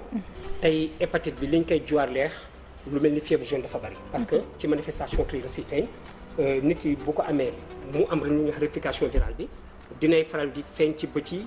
am mbandarga mu jaune mooy li ñuy wax jaunisse au niveau des yeux mooy ictère bi am na jaunisse aussi au niveau des urines léegi-léegi dina ànd ak complications yoo xam ne dafay am ay douleurs abdominales mën na ko accompagner nit ki dafay fekk sujet bi dafay nekk en général dans un état grippal comme ko amee paludisme. Tout à fait. Et malheureusement bu demee hôpital ci conditions yi mel noonu dañ koy traité comme un paludien. buñ ko traité di nga gis une semaine après mu tane mais day dellu siwaat de manière fréquente en général yu mel noonu li ci doon gën mooy de manière systématique ñu def le test contre l'hépatite. buñ ko defee day feeñ lu ci ëpp. mais tant que defuñu test bi du mën a feeñ léegi sujet boobu lan mooy am dafay continuer di évoluer dans cette situation là yooyu nag mooy waral parce que li tax muy danger mooy ne malade bi dafa sournoise. c'est-à-dire loo xam ne dafay tekkaaral si yaramu doomu aadama mën na fi nekk tey di évoluer pendant 10 ans ci yaramu nit ki di togg te borom du ko xam. c'est silencieux. c'est trop silencieux. léegi en ce moment li ñu ciy mën dimbali mooy dépistage bi bu fekkee ne dépistage boobu am na dinañu mën permettre en ce moment ñu recruter le porteur et porteur bi tey dafay am double avantage si dépistage boobu mooy ne kii nga recruter tey boo ko xasee ba jël ñu xool am na ko benn avantage moo ci am mooy au moins dina permettre kooku bu ñu ko jëlee en charge correctement. moom ci boppam dootul doon un danger. pour mën a def li ñuy wax contamination bi. parce que li ci ëpp aussi baax na ma préciser foofu képp ku am hépatite taxul nit ki feebar. ça n'a rien à voir nit mën na am doon un porteur. ba pare en général dañoo doon des porteurs sains. le porteur sain mooy ki nga xam ne développé wul benn activité amul benn réplication virale ci organisme léegi nag kooku avantage mooy dañ koy teel a jël en charge. te hépatite képp ku ko am ñu teel a jël en charge. ci kattanu borom bi du loo xam ne mën na la éliminer parce que ci misaal mooy dafa mel ni oto bi nga di ko dawal rek tey boo defee carburant daw ba ci yoon wi lampe bi tàkk boo gisee ne lii doo continuer nga jàddi station bi même chose de fii. mais aussi ndax problème amul yaa ngi wax sensibilisation c'est vrai que dañu war a dugg di waxtaan ak nit ñi di leen yee mais feebar yi dañu nduroo tellement que problème bi est-ce que parfois du nekk au niveau des hôpitaux ñi nga xamante ne aussi ñoom ñoo war a def ay examen paraclinique avant ñuy poser seeni ay traitement ndax foofu bu ñu ko defee dinañ gis ay diagnostic différentiel ñu xam ne lii am na une différence entre hépatite bi ak fièvre jaune bi est-ce que tamit saafara hépatite boo leen koy def niveau boobu aussi doo leen ci insister ak médecin traitant man toujours sama communication dama ci yàgg insister pour la simple raison que bu fekkee ne nit ki nga xam ne dem na hôpital tant que demandé wuñu l'antigène HbS si demande si kii examen bi muy def hépatite bi du mos a feeñ donc ça veut dire que de manière systématique tey ñoom ñoo war a xool ban forme de communication lañu am au niveau des hôpitaux au niveau des médecins au niveau des infirmiers et tout ba nga xam ne bépp patient bu ñëw ci yow tey am ay manifestations cliniques yu mel noonu même bu ko amul sax pour man li may conseiller mooy de manière spontanée dès l'instant que nit ki bu fekkee ne amu ko boo ko vacciné dootu ko dal mais alaa kulli nit ñi ku ñëw nañ la defal test hépatite bi. waaw et puis c'est pas. mais nit ñi aussi parfois dañuy tàyyel dañuy wax 3e vaccin bi dafa diis looy gën di dem muy gën di metti. parfois duñ ko respecté lan ngay wax ñooñu. je ne pense pas c'est parce que y a pas assez de communication. je pense que bu fekkee ne parce que vaccination bi aussi pour mu mën a correct pour mu mën efficace ba mën a immuniser à vie. Là il faut nga jël ko correctement. les 3 il faut nga jël benn dose boo ko jëlee tey mooy première kii bi. premier vaccin bi da ngay toog 30 jours après nga jël deuxième bi. toogaat 30 jours après jël troisième bi même 30 jours deuxième bi sax boo ko xasee ba jël. léeg-léeg dinañ ne troisième bi boo toogaatee 2 mois 3 mois après bu amee retard amul problème. mais lii ëpp solo mooy entre première dose bi ngay jël tey. ak deuxième bi moom ça il faut respecter le délai de 30 jours. d'accord mais amul benn difficulté ci côté. d'accord ñu ñëwaat ci difficulté yi nga xam ne fan yee ci gannaaw as waa saafara hépatite ak les malades en tout cas ñu ngi ko doon jooy mooy tenofovir bi nga xam ne dafa manqué woon bi nga xam ne dafa indispensable dans le traitement de l'hépatite B. bon sur ce plan là aussi foofu itam aussi sànq maa ngi wax ne am na acquis boo xam ne état bi def na ko. ñu ngi leen ciy féliciter muy le ministère de la santé ak le programme national de lutte contre les hépatites. par rapport à l'introduction de la vaccination à la naissance. mais tey beneen jéego bu ñu def tam mooy wàllu tenofovir bi ñu wax nii. c'est vrai que tenofovir bi dafa yàgg am ay rupture ba nga xam ne malades yi dañ doon inquiet. léegi li ci am tey mooy tenofovir boobu tey disponible na am na. mais mooy li ma c'est-à-dire y a pas assez de communication. tout à fait et tey am na cherul boo ko xoolee c'est disponible à 5000 francs mu ngi daanee. d'accord temps bi dafa jeex. un petit mot pour la prévention. bon prévention bi moom li ma ciy wax li may wax ñaan askanu sénégalais yi. mooy bu ñu xaar état. parce que tey ku ci nekk li nga war def mooy fexe ba jóg jël sa matuwaay fexe ba def le dépistage bu fekkee ne nekkul sa yaram nga fexe ba vacciner sa njaboot boo ko defee mën nga mucc ci hépatite bi. d'accord Salma duñu pare te waxuñu aussi parce que on a spécialiste laaj ko éclairer un peu les esprits par rapport ak ñi nga xam ne dañuy wax naan taasu ataaye bokk mégo yooyu yëpp dafay innante wàllante bi mais ñuy rassurer rek ni que bu charge virale bi élevé wul rek donc wàllante bi du yomb noonu donc c'était une petite précision par rapport aux hépatites. C'est une bonne précision foofu itam boo xam naa baal ma temps bi jeex na mais mën naa ci am lu ma ciy dolli rek. pour rassurer les gens c'est-à-dire salive en tant que telle. mënul wàlle hépatite. c'est-à-dire dafa am y a des non-dits. mooy li mu wax léegi c'est-à-dire il faut que nit ki nekk dans une phase de forte réplication virale bosam yokk bari. kooku bu fekkul ñu koy faj traité wuñu ko. là en ce moment il peut être dangereux pour son entourage. tout à fait. mu nekk loo xamante ne am na solo ni ko Bintu waxee nag hépatite jarul ñu koy ragal dafa nekk feebar boo xamante ne boo ko amee da ngay wér te aussi bu xësee ba jaar ba jàll ci sa yaram da ngay immuniser wu à vie donc nañuy dem di communiquer mais aussi hôpitaux yi aussi ñuy ñaan rek ñuy respecter li nga xamante ne moom mooy examen paraclinique yi pour mën di def seen i ay diagnostic différentiel Bintu ñu lay remercier di remercier sa invité bu ñu jógee foofu Myriam dañuy ànd ak l'ambassadrice des ados. waaw Salma mais balaa boobu dañuy dem seeti la météo bu ñu fi dellu see nag dalal ki nga xamante ni mooy Ndeya borom ado attitude léegi lay doon ñu dem seeti la météo.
événement grandeur nature dans le monde des affaires. Une nuit pour célébrer et fêter l'entreprise, une nuit pour magnifier l'esprit d'entreprise. Le vendredi 18 août, l'UNACOIS Diapo organise la première édition du Gala de l'entreprise autour du thème « L'entreprise, vecteur de l'émergence et moteur du développement » sous le parrainage de son Excellence Monsieur Macky Sall, président de la République du Sénégal. L'UNACOIS Diapo va rendre hommage à des pionniers hors pair, à des hommes d'affaires de grande valeur. Les baobabs de l'économie seront décernés à titre posthume à El Hadji Dame Ndiaye, père fondateur de l'UNACOIS, El Hadji Babacar Kébé d'Undouga, président fondateur de Odin Kébé, El Hadji Baramboup, père fondateur du groupe CCBM, El Hadji Mamadou Lamine Niang, ancien président de la Chambre de commerce de Dakar. Ensuite, l'UNACOIS Diapo a choisi de rendre hommage à des hommes et des femmes de développement en activité. Une partie des recettes servira à la mise en place d'un centre d'incubation avec des partenaires pour accompagner les jeunes étudiants en fin de formation qui veulent lancer leur propre entreprise. Une innovation de taille. La cérémonie sera précédée par 1 heure de réseautage où plus de 600 décideurs échangeront entre eux et jeter les bases d'une collaboration fructueuse. La soirée sera animée par des jeunes talents que l'UNACOIS compte soutenir et sera clôturée par Pape Diouf, le leader de la génération consciente. Pape Diouf, avec l'UNACOIS Diapo. Entrée unique 50 000 francs par personne. Soirée de gala bu mag bi ña ngay jaayee billets yi te siège UNACOIS Diapo ca HLM 3 Jano ak boulangerie Baye Gaynde boo ci bëggee am lu la leer woote ci 33 824 82 51 wala 77 467 00 76 wala 77 979 27 93.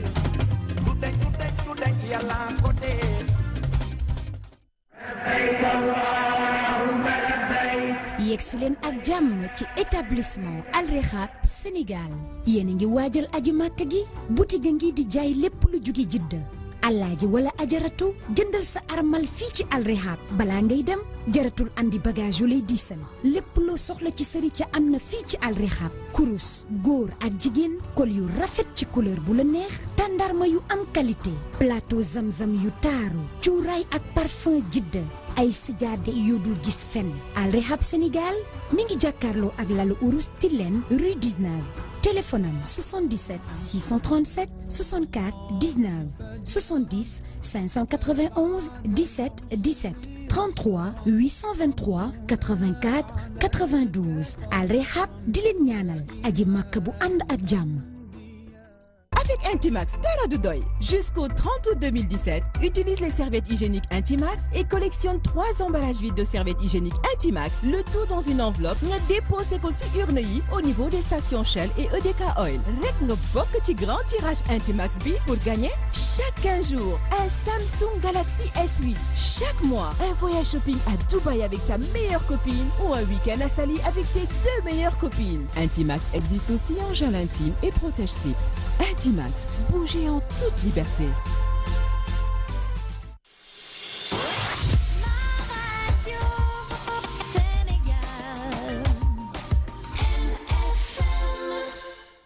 ñuy jaajëfal bu baax la régie ci li nga xamante ni mooy météo bi ak la page publicité mais léegi balaa ñoo dem ado attitude dañ fi dalal ki nga xamante ni mooy borom make-up la belle Mamy Théo Mamy nuyu naa la. fay naa la Myriam. yaa ngi ci jàmm. maa ngi sant yàlla bu baax. bàyyi la nga nuyu téléspectateur. waaw ami téléspectateur kontaan naa ci teewaat ci plateau bi Sen Show comme tous les jours ni ñu koy defee tey ma ñëwoon indi leen blush maanaam fard à joues loolu laa indi woon tey. d'accord dinañ ci ñëwaat bu si kanam tuuti. voilà léegi dañuy dem ado attitude ñu ànd ci ak Ndeya sànq maa ngi ko doon wax tey Ndeya dina waxtaan ni noyade et débauche dans les plages interdites mu nekk ñi nga xamante ni ado yi nga xamante ni dañuy nekk ci plage yi di fa def yoo xamante ni doy na waar léegi ñu ànd ci ak Ndeya dans ado attitude.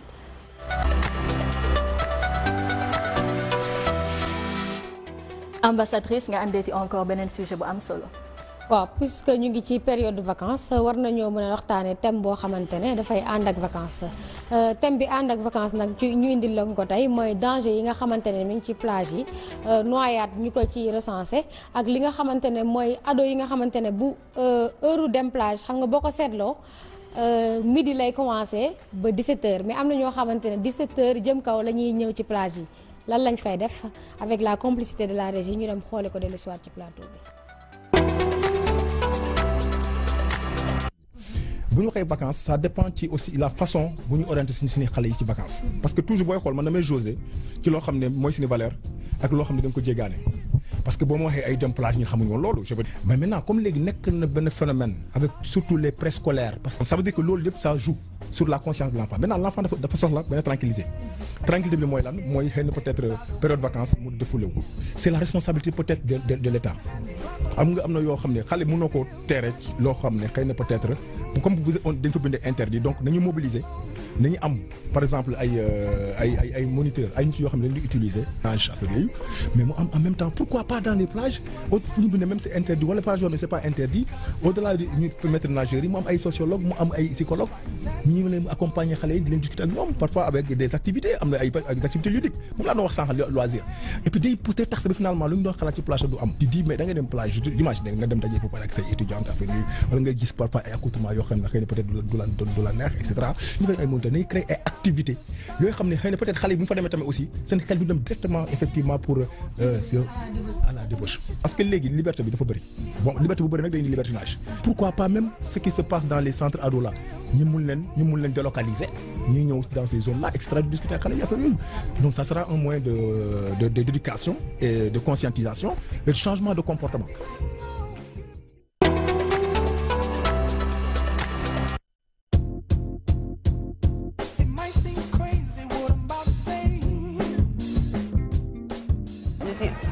En vacances mais damay génn mais damay tàggu ba pare. booy def daal man sama xalaat mooy na nga tàggoo pour boo demee sa xel daal pour boo demee sa parent daal xelam daal. bu ñëwee dara bu la dalee tamit fii sa yaay may sonn. boo la dee ñu nekk fii après ñu naan ci yaay dala en fait lu ci moom. am na ñoo xam te ñu ñëw vacances ñu nekk seen tante wala seen mag xam nga ñuy profité di génn fekk sa yaay nekk foofu seen ku ñuy ragal daal nekk fa ñu def lu leen neex. am na ñoo xam ne dañuy tàggoo dañuy dem birthday wala dañuy dem seen benn copine mais alors que du loolu. c'est la responsabilité des parents parce que mënoo jur sa doom ba pare muy génn kër gi sol yenn tenue yi jéemoo xam fu mu jëm même si bu la tàggoo ni day dem kër mbokkam wala dara sax yow war nga mën a woote fi mu jëm. mais daal ñoom dan moo leen neex ànd ak seen fa lu wér kabaan def lu leen neex après bu paree dem. éducation de base la d'abord parce que nit waroo am looy rus a def maanaam looy rus a def mooy sa parent bu fa nekkee da nga koy doo ko def bu fa nekkul nga bàyyi ko. ba pare dem sol ay ñoom neex affaire yooyu di dem di sang en plus lu ne nga def ko ci géej bi ak public bi nii baaxul daal. mën nañu instant bii sax mbedd bi mooy yar fréquentation influence bi dafa am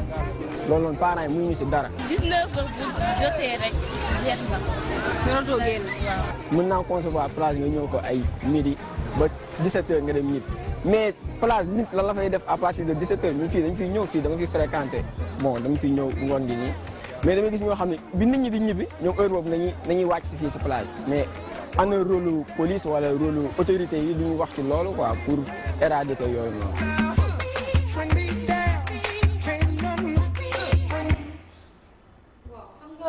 tàggoo moom am na solo gaa mais bu fekkee ne parent bi bàyyi na la lu dul wax ak yow ca kër ga la mën waxtaan ak yow ne la boo demee defeel nii bu ndox mi boo demee ba nga xamante ne ndox mi yem la sa taay foofu nga yem mais bu fekkee ne yow da nga tàggoo anniversaire mu leer na ne à partir de 19h ngay tàggoo anniversaire dem ca plage ba autorité étatique yi am na benn pas bu ñu def parce que ci vacances bu jotee di nga gis ñu ci gën a bëri nageurs yi dañuy nekk ci alentouru plage bi pour xool ñi nga xamante ne mënuñu fay comme Ndeya nar a lap wala ñu nar a am problème mais bu fekkee ne yow yaa choisir dem guddi loolu ban autorité étatique moo ci mën à part police yi nga xam patrouille yi nga xamante ne dañuy dox guddi di dem ci booru plage bi di xool ñi nga xamante ne dañ fay def naka sa du noonu mais pour man du responsabilité parents yi responsabilité ado yi ci seen bopp parce que am na benn âge booy toll boo xamante ne kenn mënatu la topp foo jëm du fépp lañ lay topp te tamit boo tàggoo sa parent sorti année scolaire nga jàng ba nga xamante ne yàlla may na la ay moyenne bu baax nga ne sa parent damay dem sorti tel du la aaye parce que day jàpp ne amusement la entre xale lay nekk donc loolu bu fekkee ne yow yaa bëgg jug def fa lu bon je pense que loolu sa responsabilité yow kese te war nga sóoraale ëllëg xam ne ëllëg da ngay nekk yaay ëllëg da ngay nekk papa ëllëg da ngay nekk exemple boo xamante ne dañ naan sa doom waroo toog ba di may nit ñi lu ñu naan sa yaay de moo fi defoon lii wala sa papa moo fi defoon lu ñaaw lii donc yow à ton âge war nga teel a sóoraale lu mel noonu. te di tàggoo Ndeya dafa am solo ndax aussi doom dafa neex nga jur sa doom jékki-jékki ñu ñëw tàgge la ko ne la dafa lab wala dara dafa metti te géej amul banqaas dafa bëri ay risque imaginel yow yaa ngi imaginer sa doom ci kër muy feeti anniversaire ñu jékki-jékki ne la lii moo ko dal donc ay risque la yoo xamante ne yu la mën a arrivé la moo tax booy dem waxal sa ay wayjur ne leen fii laa jëm dafa am nag wax ju am solo moom mooy nit li nga rus a def ak li nga xamante ne jomm nga koo def am na yoo xamante ne say wayjur même buñ teewul di nga ko rus donc même bu dul sax dañ fay def lu bon mën naam dañuy dem sangu foo ak ree kaf rek mais aussi géej moom moo amul sécurité à 100% donc yoon la ñuy tàggu li nga xamante ne moom mooy wayjur yi bëri na ci aussi wayjur yoo xamante ne naka lañ koy saafara tous les dimanches wala tous les week-ends dañuy àndali ak seeni ay doom daal di leen di génne ñoom ànd ak ñoom génne leen ñu dem plage nga xam ne ñoom dinañ leen mën a surveiller après ñu dellu si waat ci mais déggoo psychologue bi sociologue bi Ousmane Ba lu mu wax léegi mu ngi expliquer ne am na ci ñoo xamante ne moom ci boppam bu dem plage yenn week-end yi dafay gêné wu parce que tellement bu demee dafay fekk accoutrement yoo xamante ne moom da koy leer na lii lu ñaaw la rafetul te am kersa yu am kersa mën na fa fekkanteeg ay étudiantam ñuy sol yenn colin yi day rus a jàkkaarloog ñoom kon plage d'accord mënoo sol loo xamante ne dafa diis comme yére comme Salma ni mu koy defee mais war nga mën a sol loo xamante ne ku la gis dina la respecter te di nga mën a feey sans pour autant yére yi ngay sol labal la parce que tamit boo solee lu diis c'est important ñu préciser ko mën na la labal mais terewul tam waxuñ tamit nga sol loo xamante ne sa cër yëpp day nekk ci biti. effectivement te voilà Mami vas-y. maay moom lu ma ci wax mooy xale jigéen kenn mënu leen cadrer ci accoutrement parce que da ngay gis koo xam day sol lu descend ci këram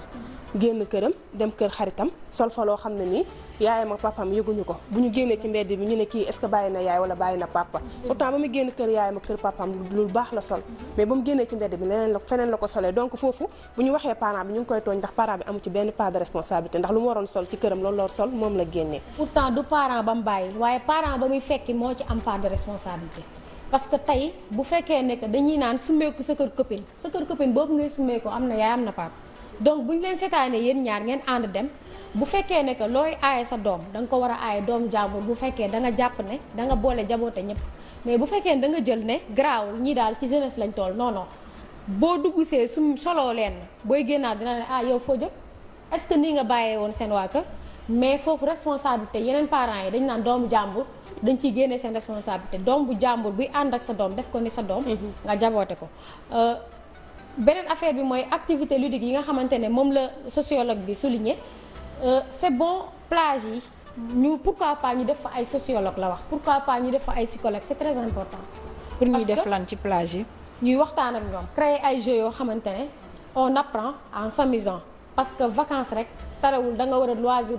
ba nga xamante ne waroo li nga jàngoon ci classe bi nga koy foyee parce que am na ay activités yoo xamante ne comme Marel par exemple di nga ci gis ay chiffres ak ay loo xamante ne calcul la terewul di nga tëb dal tout en t'amusant ak li nga xamante ne mooy ay jeux yoo xamante ne jeu de mots la yu demee noonu yu bëri war nañ ko mën a ut ay nit yoo xamante ne jeunes yi par exemple ñu ci gën a bëri liggéey ñu pendant vacances yi mën nañ am ay job vacances maanaam ñoo xamante ne ñoo gën a mag tuuti ay ado ñu initie defal leen formation ñu dem ci plage yi di jàngal kii ne ko di Mamy Théo tey lii ngay jàng doxalee ko ni mais Mamy Théo dina gis boppam ci loolu maanaam dina fo mais tamit dina jàngaale loolu lu am solo la li nga xamante ne moom la Ousmane Ba sociologue souligné wala ñoo tëj aussi ñu préciser bu ñu waxee plage am na plage yoo xamante ne dañ fay def ay drapeau pour seen wàllu kaaraange que ni fii nii dañ fiy tere lépp loo xamante ne moom mooy beñaat mais nag parfois nit ñi dañuy bëgg fu wéet dem fi nga xamante ne kenn nekku fa loolu aussi ñu bàyyi xel ne danger la mais loolu kenn mënu ci dara yow mi nga xamante ne yaa gis plage bañ boo xamante dafa am beñaat interdit déjà da ngay gis ñu def fi crâne def ñaari os yoo xamante day wane ne fii kenn waru fi sangoo yow nga dem fa wéet pour def fa lu bon déjà yaa ngi mettre sa parent en danger parce que comme ni nga ko waxee sànq boo toogee ñu ne la tàggee la sa doom ne la sa doom dee na ci condition yam fa kiyee dinañ yedd sa parent fekk ndeysaan ba ngay dem sa yëgul donc il faut faire attention éviter seen papa yi ak seen yaay lu ñu leen di yeddee ëllëg te te loolu seen bêtise dong yéen lay doon yéen ñi nga xamante ne yéenay dem ci plage yi nga xamante ne dañ fa bind baignade interdit. en tout cas Ndeya Ndaw neex na lool mais ëllëg lu mat a sóor la donc nga andeeti encore beneen sujet bu am solo ma bàyyi la nga tàggatoo ak téléspectateurs yi ñu doon seetaan. waaw di leen jox rendez-vous rek jeudi prochain incha allah ci beneen thème bu gën a choc ci vacances yi. loolu moo nekkoon ado attitude. Salma bu ñu jógee ado attitude fan nga may yóbbu. waaw lii nag dafa nekk loo xamante ne lu am solo la pour xale yi nga xamante ne ñoom ñoo ñuy seetaan wala ñi xamul wala ñi mënul lire donc boo leen gisee loolu luy nduru rek moytu leen foofu ngeen randu daal di dem feneen foo xamante ne gisoo leen ko fa donc lii mën ngeen ci am ay gàllankoor ay lu doy waar daal moytu leen plage yi dañ leen koy ñaan bu baax a baax a baax ay ca bu ñu jógee foofu nag dañuy ànd ak Mamy Théo tey nee na naka ngeen di def ba daal di réussir li nga xamante ne moom mooy phare à jour léegi lay doon ci biir seen show.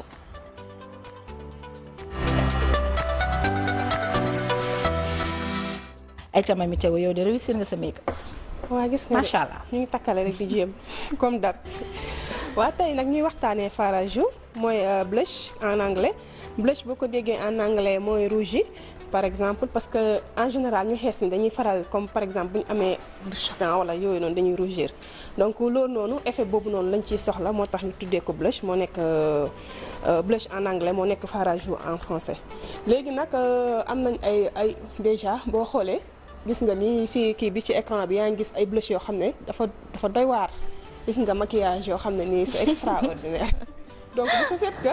lii en général lii nii ak rafet ci moom mi ko def ñii dañoo feeñ le rek de mais da ngay tas da ngay dox di sasanteeg ay nit yoo xam ne dañuy jël blush bi mel ni comme genre lu mu tudd sax lu ñu doon lekk noonu am na benn affaire bu ñuy def ci salade ordinaire betterave merci beaucoup dañuy jël rek taf ko fii daal di daw bàyyi tooñ mais loolu dafa am donc parfois da ngay tasanteeg ñoom nga naan ñii est-ce que bu ñuy def lii nii seetu nañu est-ce que ñii bu ñu koy appliquer àndoon nañu ak seen xel ñu baal ma parce que doo comprendre façon maquillage bu nekk da nga koy gis donc affaire yi c'est pas diable parce que blush dafa am na 3 façons blush am na blush boo xam ne en poudre la moo nekk bii nii am na blush boo xam ne aussi crème la am na blush boo xam ne liquide la bii nii poudre bi en général moom la ñuy gën a faral di utiliser ñun Sénégal fii parce que ñun lu ci ëpp pour ñu def blush dañuy maquiller wu ba pare après daal di jël blush bi daal di koy appliquer bu fekkee ne crème bi la boo koy def en général boo sangoo ba pare diw jël sa crème diw sa kanam ba pare moom ngay jël appliquer ko mooy nekk genre pâte boobu en général sa loxo ngay jël rek parce que boo ko defee ak pinceau effet bi nga bëgg am doo ko am donc da ngay laal nii nga tapoter di def nii en plus blush dafa am fenn foo xam ne fa lañ ko war a teg mooy ci osu kii bi pommette bi moo tax buñ la koy appliquer sax dañ la naan pour nga def genre sourire bi nii ba pommette yi génn nga teg ban sourire ay ca defal sourire bi wax Salma bàyyi ma da ngay def nii ba say pommette génn donc ñu teg ko fii donc mu jëm directement ci racine karaw bi mais dafa am place am parce que déjà fii mu la blush war a nekk fii nii fa la lumière yi war a nekk ci suuf nii fa ngay génnee say ombre donc 3 places yi nii yëpp bu ci nekk waru bàyyi yoonam bu ci bàyyi yoonam rek day am benn effet. yaa ngi wax lu am solo fi ñu koy teg am na solo mais aussi ki ñu ko war a tegal dafa am solo. ndax man damay dégg ay maquilleuses yoo xamante ne dañ naan la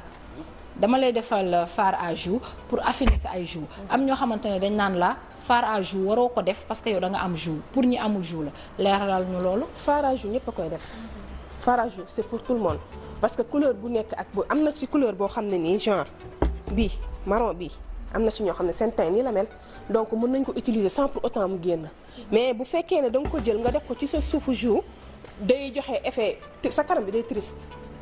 boo demee ba dépassé fi nga ko war a def rek kanam gi day triste donc dafa am place am boo xam ne fa lañ ko war a teg nga teg ko fa bu fekkee ne bu liquide bi la liquide bi moom en général li ñu koy utiliser sax déjà bëriwul parce que tellement dafa méttee utiliser en plus loxo lañ koy defee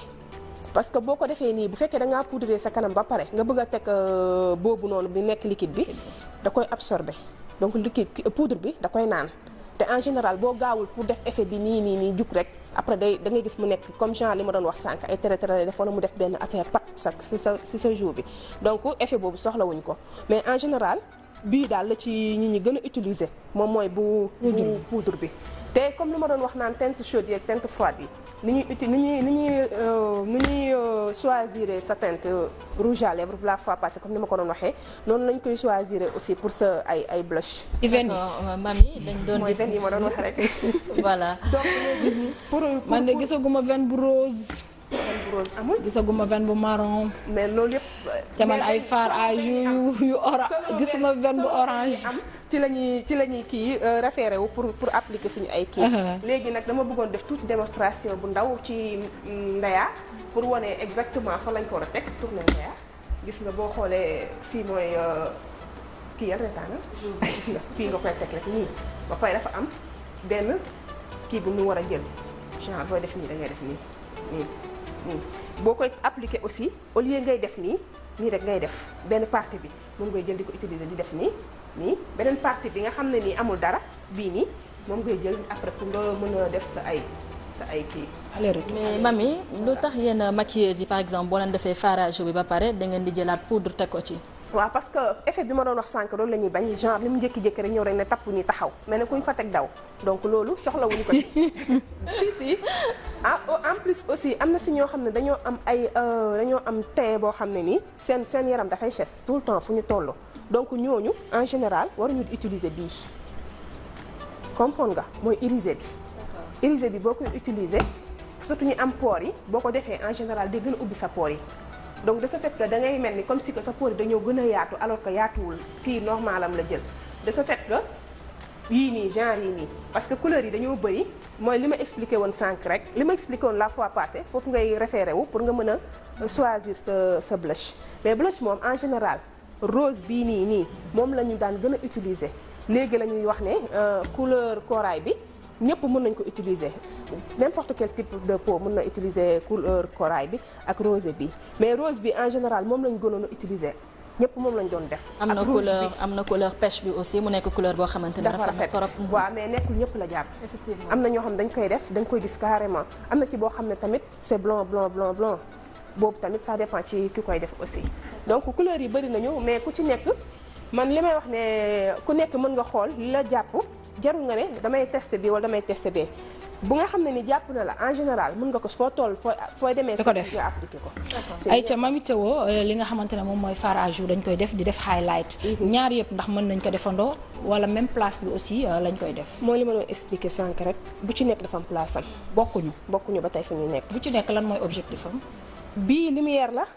highlight bi lumière la mooy gën a génne sa ay lumière parce que boo tracé say lumière génne say ombre lumière bi mooy nekk ci kaw ci suuf bët yi exactement foofu la lumière yi di nekk donc fi ci topp juste moom mooy fii nii jour bi nii foofu noonu la kii bi di tegu blush bi après nag nga daal di génnee sa ombre. donc mën nga leen boole ñoom ñaar ñëpp def ci maquillage te du ci yàq dara benn du laal moroomam sax. am na solo ay ca looy tëjee. highlight ak. bon ñoom ñaar yëpp ay finition la. ñoom ñaar ñëpp finition la parce que boo seetee en général ñoom ñaar ñëpp boo demee maquiller ba pare ba desu dara du dul tëj ci nga koy utiliser donc mën nga teg sa blush ba pare jël sa highlight appliquer sa highlight mu jeex. appliquer ko rek yow def nga ko nii. def naa ko mais. def nga ñaar yëpp. ñaar yëpp def naa ko. mais xam nga affaire yi macha allah doo ci ëppal. ëppaloo ci benn yoon yow daal da ngaa xam ne mbir mi du lekk du naan tey nga ci. tey nga ci daal rek boo teyee rek am li nga bëgg sa kanam rafet te doo ci sonn. macha allah mais boo ci teyul moom di nga génn ñu lay jaawale si ma gaynde te du ko jar. ay ca Mamy Théo kontaan nañ ci yow gis nañ aussi li nga def nice na li ñuy defar rafet na macha allah ñu lay remercier. merci maa ngi gën a kontaan ci teew ci plateau bi di leen remercier yéen tamit sama jumelle bi fay nga semaine bi. waxal waay. non semaine ma lu ma neex sama jumelle lu ma def su ma kii yoon sax mu ne nice na ma loolu ma neex ci affaire yi. man nee naa la yow da ngaa fay semaine bi. kontaan naa boo ko waxee rek gëm naa ko mais maa ngi sa ginnaaw. ay ca Ndeya ba jeudi incha allah ba jeudi ak jàmm incha allah digg ci semaine bi nag lundi ba jeudi kontaan ci rubrique yi nga xamante ne ñoo fi teewal parce que ci seen show toutes les rubriques se valent. kon tey yow yaay tëj. non tëjal rek.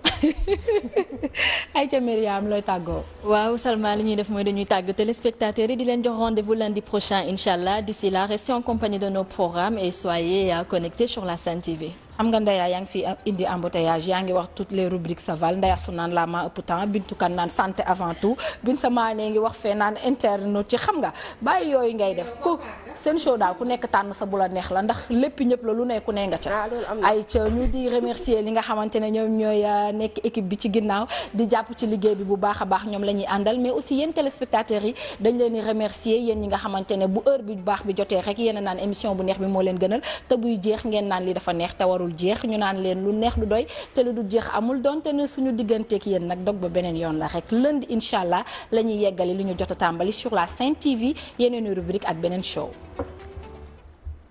Intimax, Unacois Diapo, Bon Café ak Al Rehab Sénégal ñoo leen doon may seen émission seen show.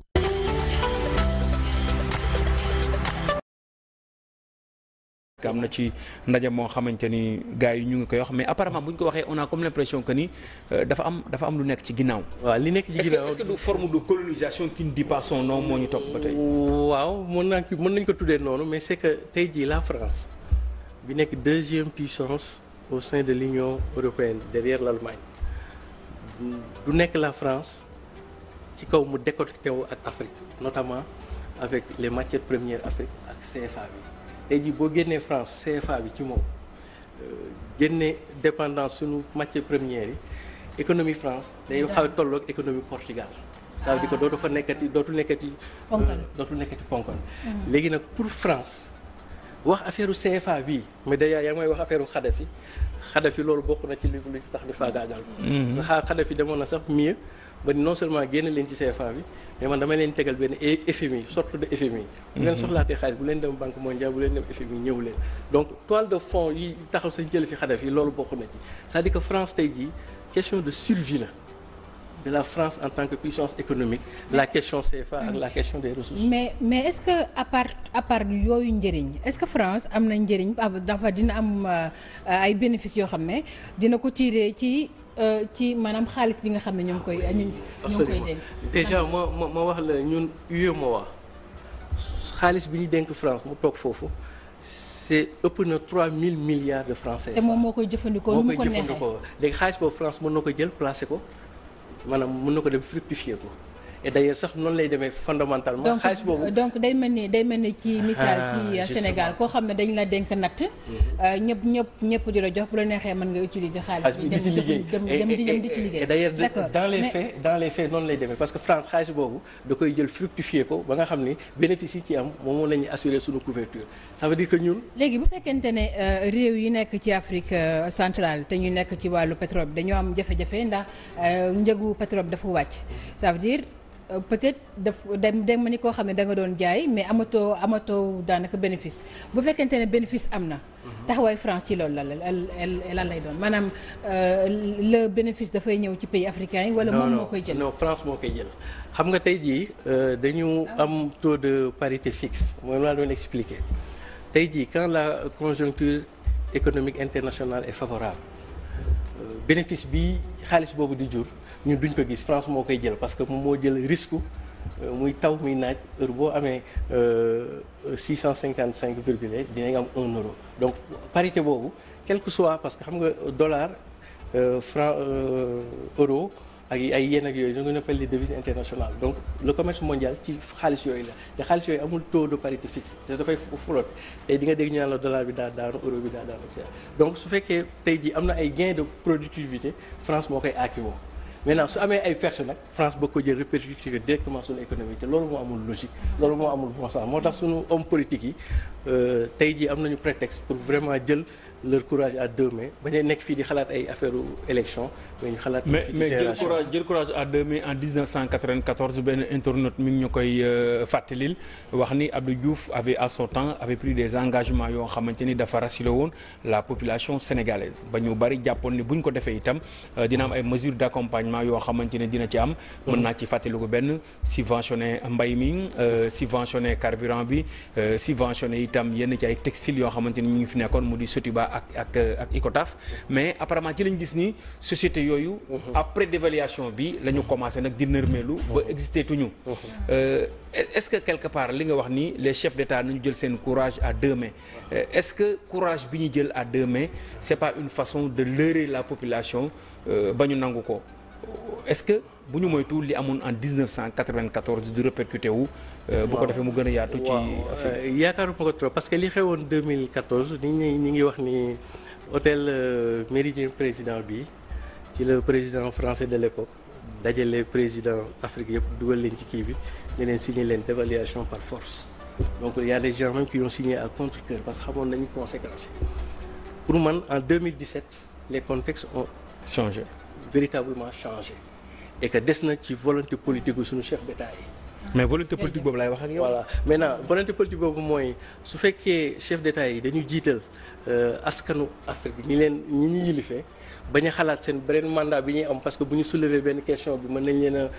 faagaagal ci ginnaaw c'est-à-dire que dafay des rek ñoom seen intérêt personnel maanaam toogal ci nguur gi faluwaat nañuy jiital wala intérêt askan bi quoi l'un comme l'autre on a aujourd'hui suffisamment des moyens pour mën a génn ci CFA bi te li gën sax te jàpp naa ni tôt ou tard CFA bi moom yàggatul dara dootuñu ko wax parce que le projet de monnaie CEDEAO bouclé nañ ko ba pare quoi te aujourd'hui les sociétés civiles africaines les populations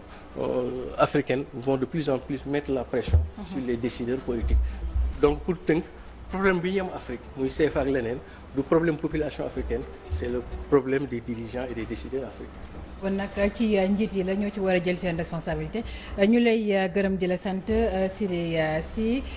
di koo xam ne nag dafay yëngu ci wàllu consultance en géostratégie. amoon mbégte donc dans la rubrique actualité ma ci ànd comme tous les soirs avec beaucoup de plaisir ak ki ngay woowee sama El Hadj préféré sama càmmañ sama xarit di El Hadj Mamadou Ndiaye Das. waaw ajaratu ni ko waxee ñu ne dañ doon kontaan di ànd ak yéen toute la semaine di waxtaanee li nga xamante ne mooy actualité bi di remercier suñu invité Siré Sy bu ñu jógee foofu Myriam fan la ñuy dem. waaw Salma dañuy des ci actualité ba tey ñu dem Actuweb ñu ànd ci ak Binta Mané tey nag Binta nar a waxtaanee taxi yi nga xamante ni Arabie Saoudite daal dina ko teg ci yenn pèlerins yi léegi ñu ànd ci ak Binta Mané mu ànd ñu ci ay leeral.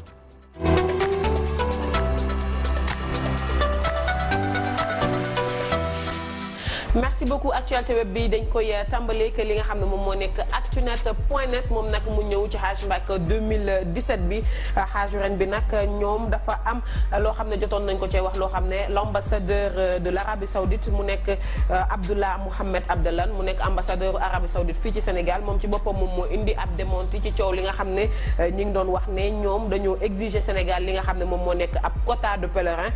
loolu nag moom lay weddi ba mu set li muy xamale rek mooy amul benn quota boo xam ne yëkkati nañ ko teg ko ci ndoddug Sénégal sénégalais yi ci boppam autorité sénégalaise yi ñoom ñoo am disponibilité organiser li nga xam ne moom moo nekk seen Hajj Makka mais aussi ñoom ñoo am disponibilité choisir ci li nga xam ne moom moo nekk quota bi loolu ñoom Arabie Saoudite seen yoon nekku ci li nga xam ne nag jëmale ko ci xaalis bi ñu doon wax ne dañuy wax ne pèlerins yi dañ ko war a fay maanaam somme bi toll ci 300 000 yoo xam ne dañoo wax ne ay taxes la yu ñu teg ci ndoddu pèlerin bi ci Hajj Makka bu 2017 bi li muy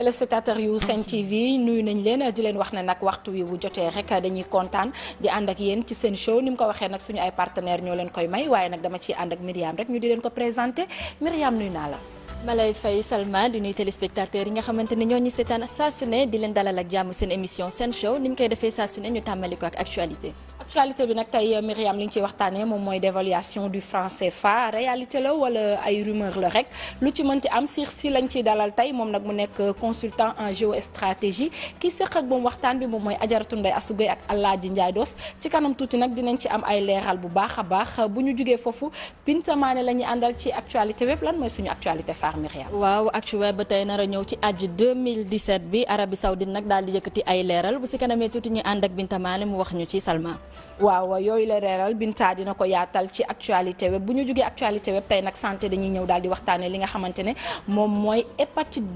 B nag bëri na ñoo xamante ne daf leen sonal mais tey Bintu ci angle bi mu koy traité moom mooy la prise en charge des malades ndax dafa nekk lu am solo ci noonu nag ki mu ci dalal rek moom mooy Ibrahima Gueye moom nag mooy président association saafara hépatite ndax hépatite dafa nekk loo xamante ne bari na feebaru li nga xamante ne moom mooy foie la bu ñu paree foofu Myriam dinañ ànd ak ambassadrice des ados tey lan lay waxtaanee. waaw Salma tey nag Ndeya nar a waxtaanee noyade et débauché dans les plages interdites tey nag encore Ndeya andeeti beneen sujet bu am solo bu si kanamee tuuti ñu ànd ak moom nga xamante ni mooy l'ambassadrice des ados. waaw bu ñu paree ci l'ambassadrice des ados dañuy ñëw waxtaanee li nga xamante ne moom mooy wàllu make-up maquillage nag tey Mami Théo nee na dina leen wax naka ngeen di réussir li nga xamante ne moom mooy fard à joues waaye nag laata nga koy réussir il faut nga xam ndax war nga koo def il faut nga xam couleur bi nga xamante ne moom nga war a utiliser lépp ci biir lay doon ndax fard à joues boo ko ratee nee na ma Salma dangay raté li nga xamante ne moom mooy sa make-up ci kanam tuuti lay doon li ñuy tijjee nag émission bu neex bi ci heure bu baax bi moom mooy actualité bi Ajaratu Ndeye Astou Gueye ak Alaaji Ndiaye Dos lañ ci àndal. ajaratu nit ñi ñu ngi dégg dévaluation du franc CFA yow nag tey li nga bëgg a xam rek moom mooy rumeur la war a réalité pour daal di koy leeral téléspectateurs yi ñuy seetaan kàddu gàngoor. ñu lay jaajëfal Salma di jaajëfal Myriam bon ni nga ko waxee nag suñu gan gi di Siré Sy nag moom xelam dafa màcc jëm ci wàllu géostratégie loolu nag lu am solo la ci li nga xam ne nag moo di ci xam-xam géostratégie balaa ñuy sóobu ci waxtaan bi boo ñu ko doon tënkal mooy lan. waaw géostratégie bu ma la ko doon tënkal mooy géopolitique ak géoéconomie boo ko boolee muy géostratégie. donc facteur bi ci gën a am solo sax mooy dañ koy analyser sous l'angle global sous l'angle de la mondialisation ci côté politique bi c'est un peu le jeu des acteurs ci côté économie bi c'est un peu la mondialisation aussi. donc nag xelam màcc jëm ci wàllu koom-koom ci tënk rek ak li nga xam ne moo di wàllu politique balaa ñu dugg sax ci wàllu dévaluation bi ni ñu ko annoncé ci sommet bi ñu wax jamono ji ci tolluwaayu politique bi nga xam ne moom la ñu nekk gis nañ Maître Abdoulaye Wade ni ki démb bu mu doon amal jàkkaarloo taskatu xibaar yi fas na yéene ne nag duñu bokk ci wote yi nga xam ne moom la ñu war a jëm atum 2019 ndax président Macky Sall nag moo ko organisé te lu mu organisé dootu ci bokkati mu nekk loo xam ne it bari na ci ñoo xam ne ñoo ngi ci koy ñaaw lu bari na ci yoo xam ne it nee nañ danañ ci dox tànku jàmm rawatina société civile GRADEC dialogue boobu ñu ne dañ koy ci sumb noo analyser ndax jàpp nga ne mën a nekk. waaw d'abord ci dialogue bi dama bëggoon préciser que ci processus su élection yi ñu jógee en certain moment gouvernement bi woote woon na dialogue à sa manière. opposition bi jàpp ñu woon ni loolu dialogue la boo xam ni ñoom seen i revendications seen i préoccupations dinañ ko jël en compte léegi bi ñu demee ba à 6 mois des élections nguur gi xam ne affaire yi nar naa xaw a jaxasoo surtout ak carte biométrique bi nguur gi woote woon na opposition bi pour ñu jéem a xool na nañu trouver solution mais opposition bi boobu dafa bañ ne moom dootu participer dialogue pour opposition bi c'était trop tard donc finalement da ngay gis ni doo comprendre un peu les acteurs dafa mel ni comme si opposition bi li mu bëggoon mooy pouvoir bi dem échouer ci organisation bi et ça a été le cas pour le mettre devant les faits accomplis mais dans l'un comme dans l'autre je pense que génn nañu ci élection législative avec toutes les insuffisances avec tout le chaos organisationnel. waaw xam naa waa kàddu gi bu ñu ko mënoon gën a wolofal. waaw tout à fait waaw génn nañ ci élection législative te organisation bi pratiquement ñëpp ñaawlu nañ ko xam nañ ni am na fi ay insuffisances mais pour man jàpp naa ni dialogue sax tey la gën a mën a am. diggante opposition bi ak nguur gi seulement pour man dialogue bi warul am benn intermédiaire l'erreur stratégique bi ñu mën a commettre ci dialogue bi moo ñu tegaat ci intermédiaire pour man nguur gi moo war a dialoguer directement ak l'opposition pas mu bañ a am intermédiaire ñu toog jéem parce que on a suffisamment du temps fii ak presque 2 ans pour ñëw teg mais tant que mi nga am ay intermédiaire je pense que solution bi gënul quoi il faut que ñu am benn approche un peu anglo-saxonne di gestion affaire yi ça veut dire que bu problème amee au lieu que ñuy réinventer la roue ñu xool ci chaîne de valeur bi ban segment la problème am ñu attaquer ko directement jël acteurs yi ñu toog gisante les yeux dans les yeux ñu wax xool na nañ koy régler voilà. léegi lu aju ci li nga wax que ni amul intermédiaire mais gis nañu ni nguur gi fi nekk woote woon nañu ay dialogue yoo xamante ni président de la république moom ci boppam moom moo teew ouverture bi. absolument bàyyi itam ministre de l'intérieur mu continuer ko. mais amul lenn loo nga xamante ni tukkee na ci lu ñu mën a jàpp. li ñu doon waxtaanee mooy ci chaîne bi li ñu gis ni fa la mbir yi gënoon a sooxe. moo di refonte totale bu fichier électoral bi. mais le problème reste entier. est-ce que dialogue bi bu ñuy wax nii di ko wax est-ce que du mel ni yeneen dialogue yi fi nekkoon est-ce que amul benn système boo xamante ni moom la ñu war a mën a gën a def. waaw moi je pense que du point de vue du côté gouvernement bi il faut que mu jouer aussi un franc jeu parce que su ma xoolee tuuti dialogue bi fi amoon dafa mel ni comme si gouvernement bi moom jëloon na ay décision ba pare quel que soit waxtaan bi moom dootul changer dara donc c'était plus dialogue pour la forme parce que point yu bëri yoo xam ne soulevé woon nañ ko pratiquement dañ ci jàllaat donc pour autant ci côté nguur gi il faut que mu jouer un franc jeu ça veut dire que ne pas d'abord prendre les décisions mais décision mu suqaliko ko ci dialogue bi nu mu demee mais tamit ci côté opposition bi tamit j'ai comme l'impression su ay enjeux nationaux taxawee souvent du ñuy fàtte seen bopp quoi ça veut dire que ñoom bëgg nañu souvent. c'est-à-dire seen njëriñ la ñuy jiite. seen njëriñ la ñuy njëriñu askan bi pourquoi ma wax la loolu mooy bi ñu demee 6 mois avant législative bi gouvernement bi dafa jaxasoo parce que xamatul woon nan nañuy organiser surtout carte biométrique wóoru ko woon ni vraiment gouvernement bi moo amoon na problème. fi mi daal dinay weddi ne amul dévaluation boo xam ne ñoo ngi koy def mais amoon na loo xam ne doon yoot bari na ci sax ñoo xam ne ay njiiti réew dañoo jàpp ne dañoo xaw a mbas dévaluation bi lu mënoon am la lu waral ñu bëggoon dévaluer wala ñu mën risque bi am ci réew yi nekk ci Afrique centrale. waaw réew yi nekk ci Afrique centrale moom d'après bi ma jàngatee affaire yi moom c'est presque inéluctable ñoom mooy mënta ñàkk seen côté fi mu war a mën a ñàkkee mooy zone UEMOA maanaam suñu zone Afrique de l'Ouest mais zone CFA lan moo tax mënatul a ñàkk ci Afrique centrale parce que ak Afrique centrale su ngeen xoolee dëkk yooyu seen économie ñu ngi ko wékk ci pétrole. donc su fekkee pétrole bi prix bi jóg na ñoom seen économie dafay dox dañuy am xaalis mais su prix bi daanoo dañuy am ay problème te depuis presque at yi ñu génn yëpp prix bi dafa nekk ci benn niveau boo xam ni dafa wàcc trop donc ñoom lu ñu def mooy seen réserve yi ñu amoon France moom nañ dem di tibb ba daanaka réserve yi fi ñu toll nii presque jeex na léegi nag France au lieu que mu couvrir leen mais France instant yi nii taxawul pour couvrir leen parce que ci accord yi stipulé woon na ni su ñuy amee ay difficultés monétaires financières da nga leen di couvrir léegi France daf leen bëgg a wax ni yéen kat li ngeen moo joxoon roñ ngeen ko ba mu jeex man mënuma jël sama propre xaalis di leen couvrir léegi il faut que man ma dévaluer leen yéen pour que yéen seen i problème ma répercuter ko ci seen économie maintenant question bi ñu war a poser mooy lan moo tax contre performance économique Afrique centrale war a ñëw forcément dal ñun Afrique de l'Ouest voilà léegi bu ñu xoolee benn internet sànq dafa bind que ni réew yi nga xamante ni ñoom ñoo nekk ci Afrique lan moo tax seen i mbir mënuñu ko jël seen bopp maanaam ñu jël seen i responsabilité ak seen i engagement bañ di dépendre ci nit ku weex ki mooy maanaam ci français yi wala ci européens yi dans le cadre général. gëm naa ni dinañu jël nañ ay tànk pour jëm foofu te foofu nañu bëgg a jëm d'ailleurs maa ngi lay rappeler ni en 2020 dañu amoon projet teg ce qu'on appelle la monnaie CEDEAO maanaam pays CEDEAO yëpp léegi def nañ étude technique yi benn agence d'ailleurs benn sénégalais moo ko jiite woon sax Mohamed Ndiaye mi ngi woon Sierra Leone mi ngi tuddoon agence monétaire de l'Afrique de l'Ouest ñoom ñoo ñu defoon étude technique yi wan ni nan la ñuy jógee ci panier de monnaie yi c'est-à-dire que CFA Naira yooyu dem ci monnaie CEDEAO léegi étude technique yi moom pare na bouclé nañ ko léegi lan moo des mooy décision politique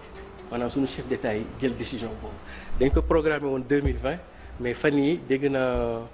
président commission CEDEAO de Souza ne léegi dàqaat nañ ko ba beneen at. mais loolu lan moo ko mën a bloquer politiquement. li ko mën a bloquer politiquement mooy souvent suñu njiitu réew yu bari du ñu jël seen courage à deux mains parce que question la bu sensible boo xam ni ku ci nekk yaa ngi xalaat amaat beneen mandat te bis boo soulever question boobu mën na am sa beneen mandat doo ko fi fekk. maa ngi lay parce que soo ko waxee français lay xeex. parce que maa ngi lay rappeler en 2002 fekkee naa benn conférence maître Abdoulaye Wade dajeek ay présidents africains boobu Tandian bu Niger moo doon commencé di wax ci affaire CFA bi Abdoulaye Wade ne ko CFA bi bu leen ci wax. man mën naa cee wax parce que man li ma ci jigu leen ci ñu dawal quelque temps gis nga Tandian nu mu mujjee et puis boo remonté histoire africaine bépp président depuis Jules Christ Olympio ba Thomas Sankara ba Tandian ba ci Ablaye Wade mii sax ku yëkkati question franc CFA rek tubaab yi gaagaal fexeel nañu te souvent am nañ mais li ci gën a yéeme mooy ci ndajem G15 ak G8 yu mujj yi am na ay présidents africains yoo xamante ni dañ leen fa invité woon mais ci G15 bi wax nañu ni dinañu épauler les pays yi nga xamante ne ñoo nekk ci Afrique centrale ngir ñu mën a suqaliku ci wàllu mbay la ñu koy jaare ba nga xamante ni dinañ leen permettre ñoom ñu subventionner seen mbay mais léegi bu ñu demee ba loolu ñu bari jàppoon ni mën na nekk ñu dem ba déggaat ñu ne dévaluation bi dafay am te ci zone yooyee lañ koy gën a njort que yeneen zones yi loolu tamit y a un problème est-ce que nekkul tubaab bi dañuy joxe carotte bi par la main droite nangoo ko par la main gauche. gis nga tubaab Ndiaye Dos li ñu naan ñu politique am na ni ñu koy waxee ci politique naan les promesses xam nga nu ñu koy waxee ci promesse. langage kii croit kàddu tubaab tamit noonu la ñun amul lu ñu waxul woon ci dévaluation bi te dinañ ñu ci jàppale. tubaab bokk na ci ay pexe ma ci ay manin bu bëggee dara mais dana la wax dana la dig ba dugal la ba am moom li mu bëgg pare li ci des après il prend tout son temps souvent sax lu ci bëri du ko def. mais bu fekkee dévaluation boobu ñuy wax ne mën na am ci Afrique ñi nekk maanaam dans les pays des Grands Lacs ban répercussion la mën a am ci ñi nga xam ne ñoo nekk fii di Afrique sowu jant. voilà ñi nekk ci France justement d'ailleurs loolu mooy paradoxe bi ñu comprendre d'ailleurs lan moo tax ñun pays Afrique de l'Ouest zone CFA ñu war a subir les conséquences des contre-performances des pays de l'Afrique CEDEAO ni ma ko mën a expliquer.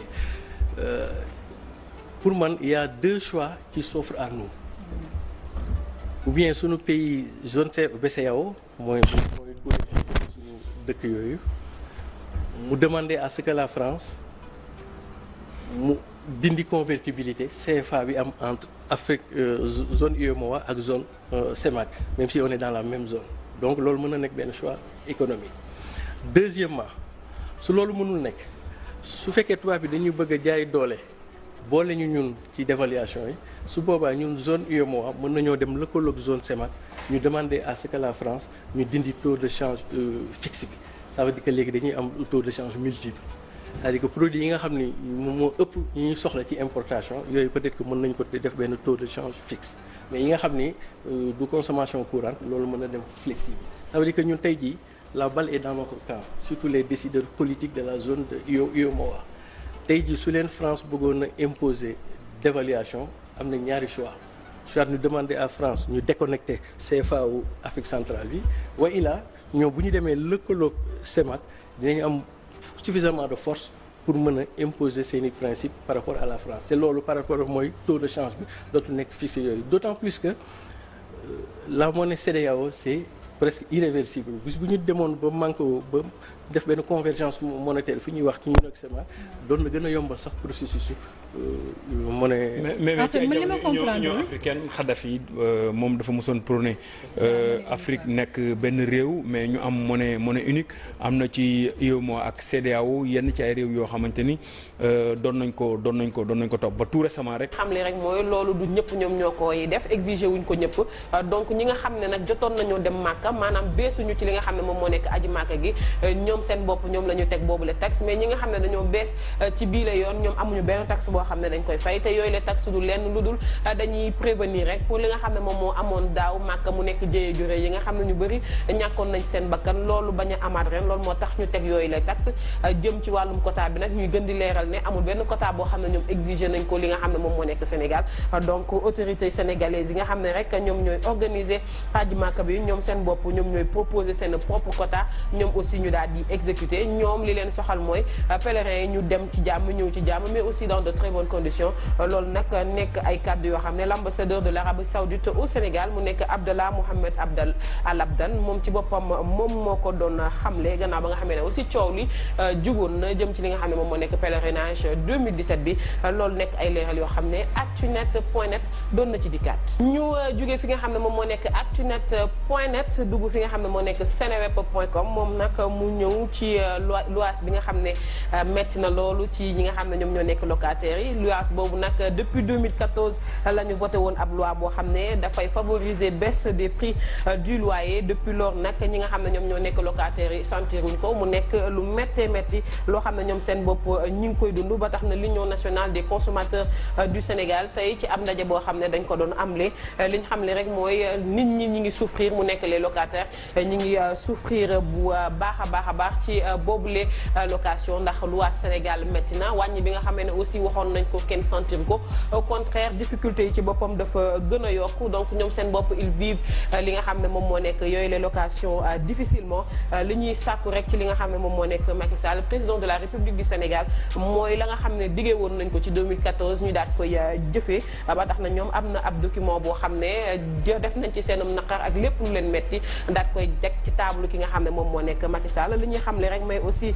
duñu toog bañ a def dara bu fekkee document boobu noonu lire nañ ko aussi te amul benn avis favorable wala benn solution boo xam ne judd na ci rek ñoom la ñuy envisager mooy dinañ def ab marche pacifique marche pacifique boobu aussi pour attirer li nga xam ne moom moo nekk attention autorité publique yi mais aussi ci décret bi nga xam ne autorité publique yi ñu attirer seen attention ci décret bi nga xam ne jëloon nañ ko te voté ko en 2014 pour daal ñu daal koy exécuter loolu nag nekk ay kaddu ñi nga xam ne ñoom ñoo nekk ci biir Union nationale des consommateurs du Sénégal bañ ko sax ba teg li nga xam ne moom moo nekk ab plainte ci kanamu table Macky Sall ndax dañoo jàpp ne locataires yi sonn nañ trop te li nga xam ne moom moo nekk prix location bi ni ñu koy dundee metti na ndax wàññi bañ ci doon xaar gisuñu ko donc difficulté yi dafa gën a yokk loolu nag nekk loo xam ne ñoom ñi ngi koy sàkku ci Macky Sall rek pour document boobu noonu ñu teg ci table am ñu mu daal koy mën a lire mais aussi jox ci li nga xam ne moom moo nekk avis bu favorable loolu la ñuy xaar ci moom lu ko moytuwul rek dinañ def li nga xam ne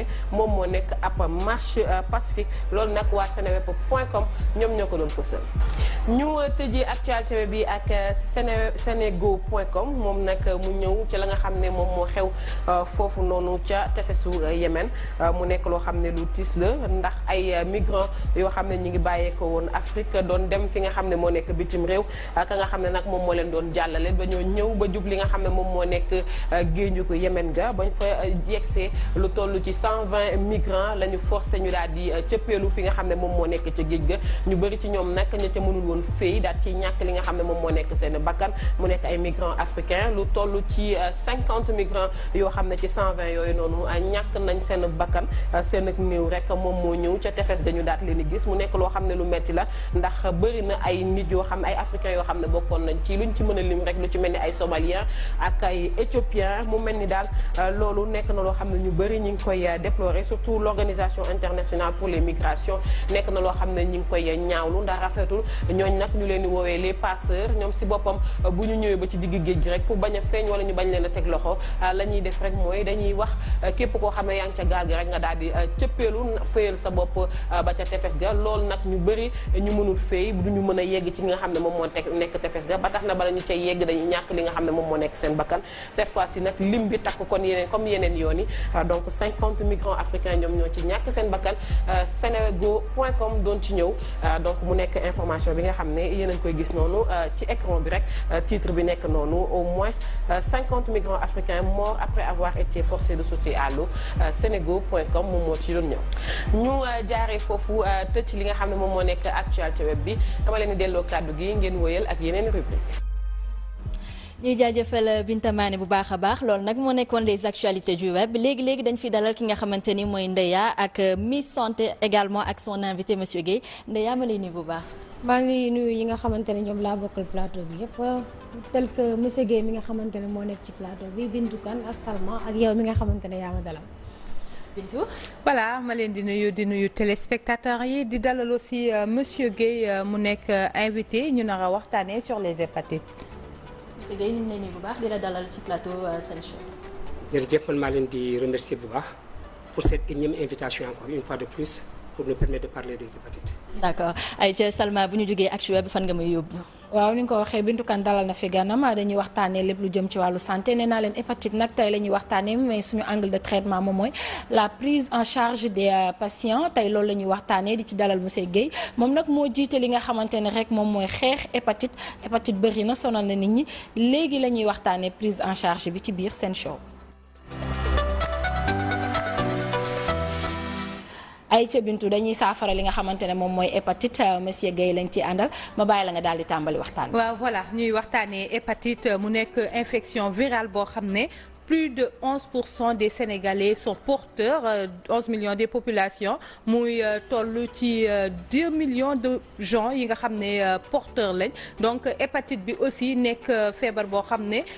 dafay laal foie bi directement foie bi bu ko laalee directement ñi nga xam ne ñu ngi ak doomu jàngoro boobu noonu bu fekkente ne amuñ traitement bi nga xam ne war na ci mun nañu dem ci cirrhose mu nekk feebar yi nga xam ne dafay laal foie bi mais mun a dem aussi ci cancer du foie moo tax ñu ciy dalal Ibrahima Gueye il est le président de l'association Safara Hépatite Sénégal. Voilà monsieur Gueye, la première question le 28 juillet passé mu nekkoon journée mondiale de l'hépatite, thème bi nekkoon l'élimination des hépatites. 2 millions de Sénégalais am hépatite bi. Est-ce que parler de l'élimination n'est pas très ambitieux? jërëjëf Bintou, pour en revenir un peu. parce que jotoon na njortu ni élection yi nii lay demee donc bëggoon na solution mais bu ma wootee solution opposition mais opposition bi dañoo lànk ni demul te man je pense que pour l'intérêt suprême de la nation instant boobu malgré insuffisance yi am yëpp waroon nañu mën a dem wuyu nga xam ne duñu dépasser loolu. J'ai comme l'impression opposition bi ñoom dañuy def tout en invoquant le dialogue mais dañuy def tout ba gouvernement bi échoué après ñu mettre ko devant le fait accompli. Même aussi du point de gouvernement bi aussi jàpp naa ni il ne joue pas un franc jeu ci négociation dañuy woote kii maintenant fekk na ñoom jël nañ seen décision ba pare quoi. Le gouvernement ne joue pas franc jeu, opposition bi aussi tamit ils font tout pour jéem a gàllankoor doxalinu gouvernement bi mais am na beneen troisième pôle boo nga xamante ni dugg si na ci langue gi. moom mooy les indépendants. Absolument. donc ñu ñëw pour nekk comme genre régulateur. mais ak ni élection yi tëddee est-ce que vous ne pensez pas que ñoom ils ont échoué. du ma ni sax ñoom ils ont échoué fu may porter analyse bi mooy man je ne me retrouve pas dans l'électeur sénégalais parce que l'électeur sénégalais su ngeen xoolee bu baax ci reportage yi daw yëpp avant élection yi dañ daan fustiger les politiciens professionnels. Moi j'avais pensé que électeurs yi doyal nañ ci politiciens yi mais au finish on se rend compte que électeurs yi ñoo joxaat majorité politiciens yi. Pourtant pendant ce même temps-là amoon nañ benn offre de discours programmatique boo xam ni société civile institution jox nañ ko te pour man jàpp naa ni c'était valable. Donc loolu moo lay wan nii rek des na liggéey bu bari ci ce qu'on pourrait appeler une nouvelle conscience citoyenne. Donc loolu premier facteur la. Deuxième facteur bi je ne pense pas que mu nekk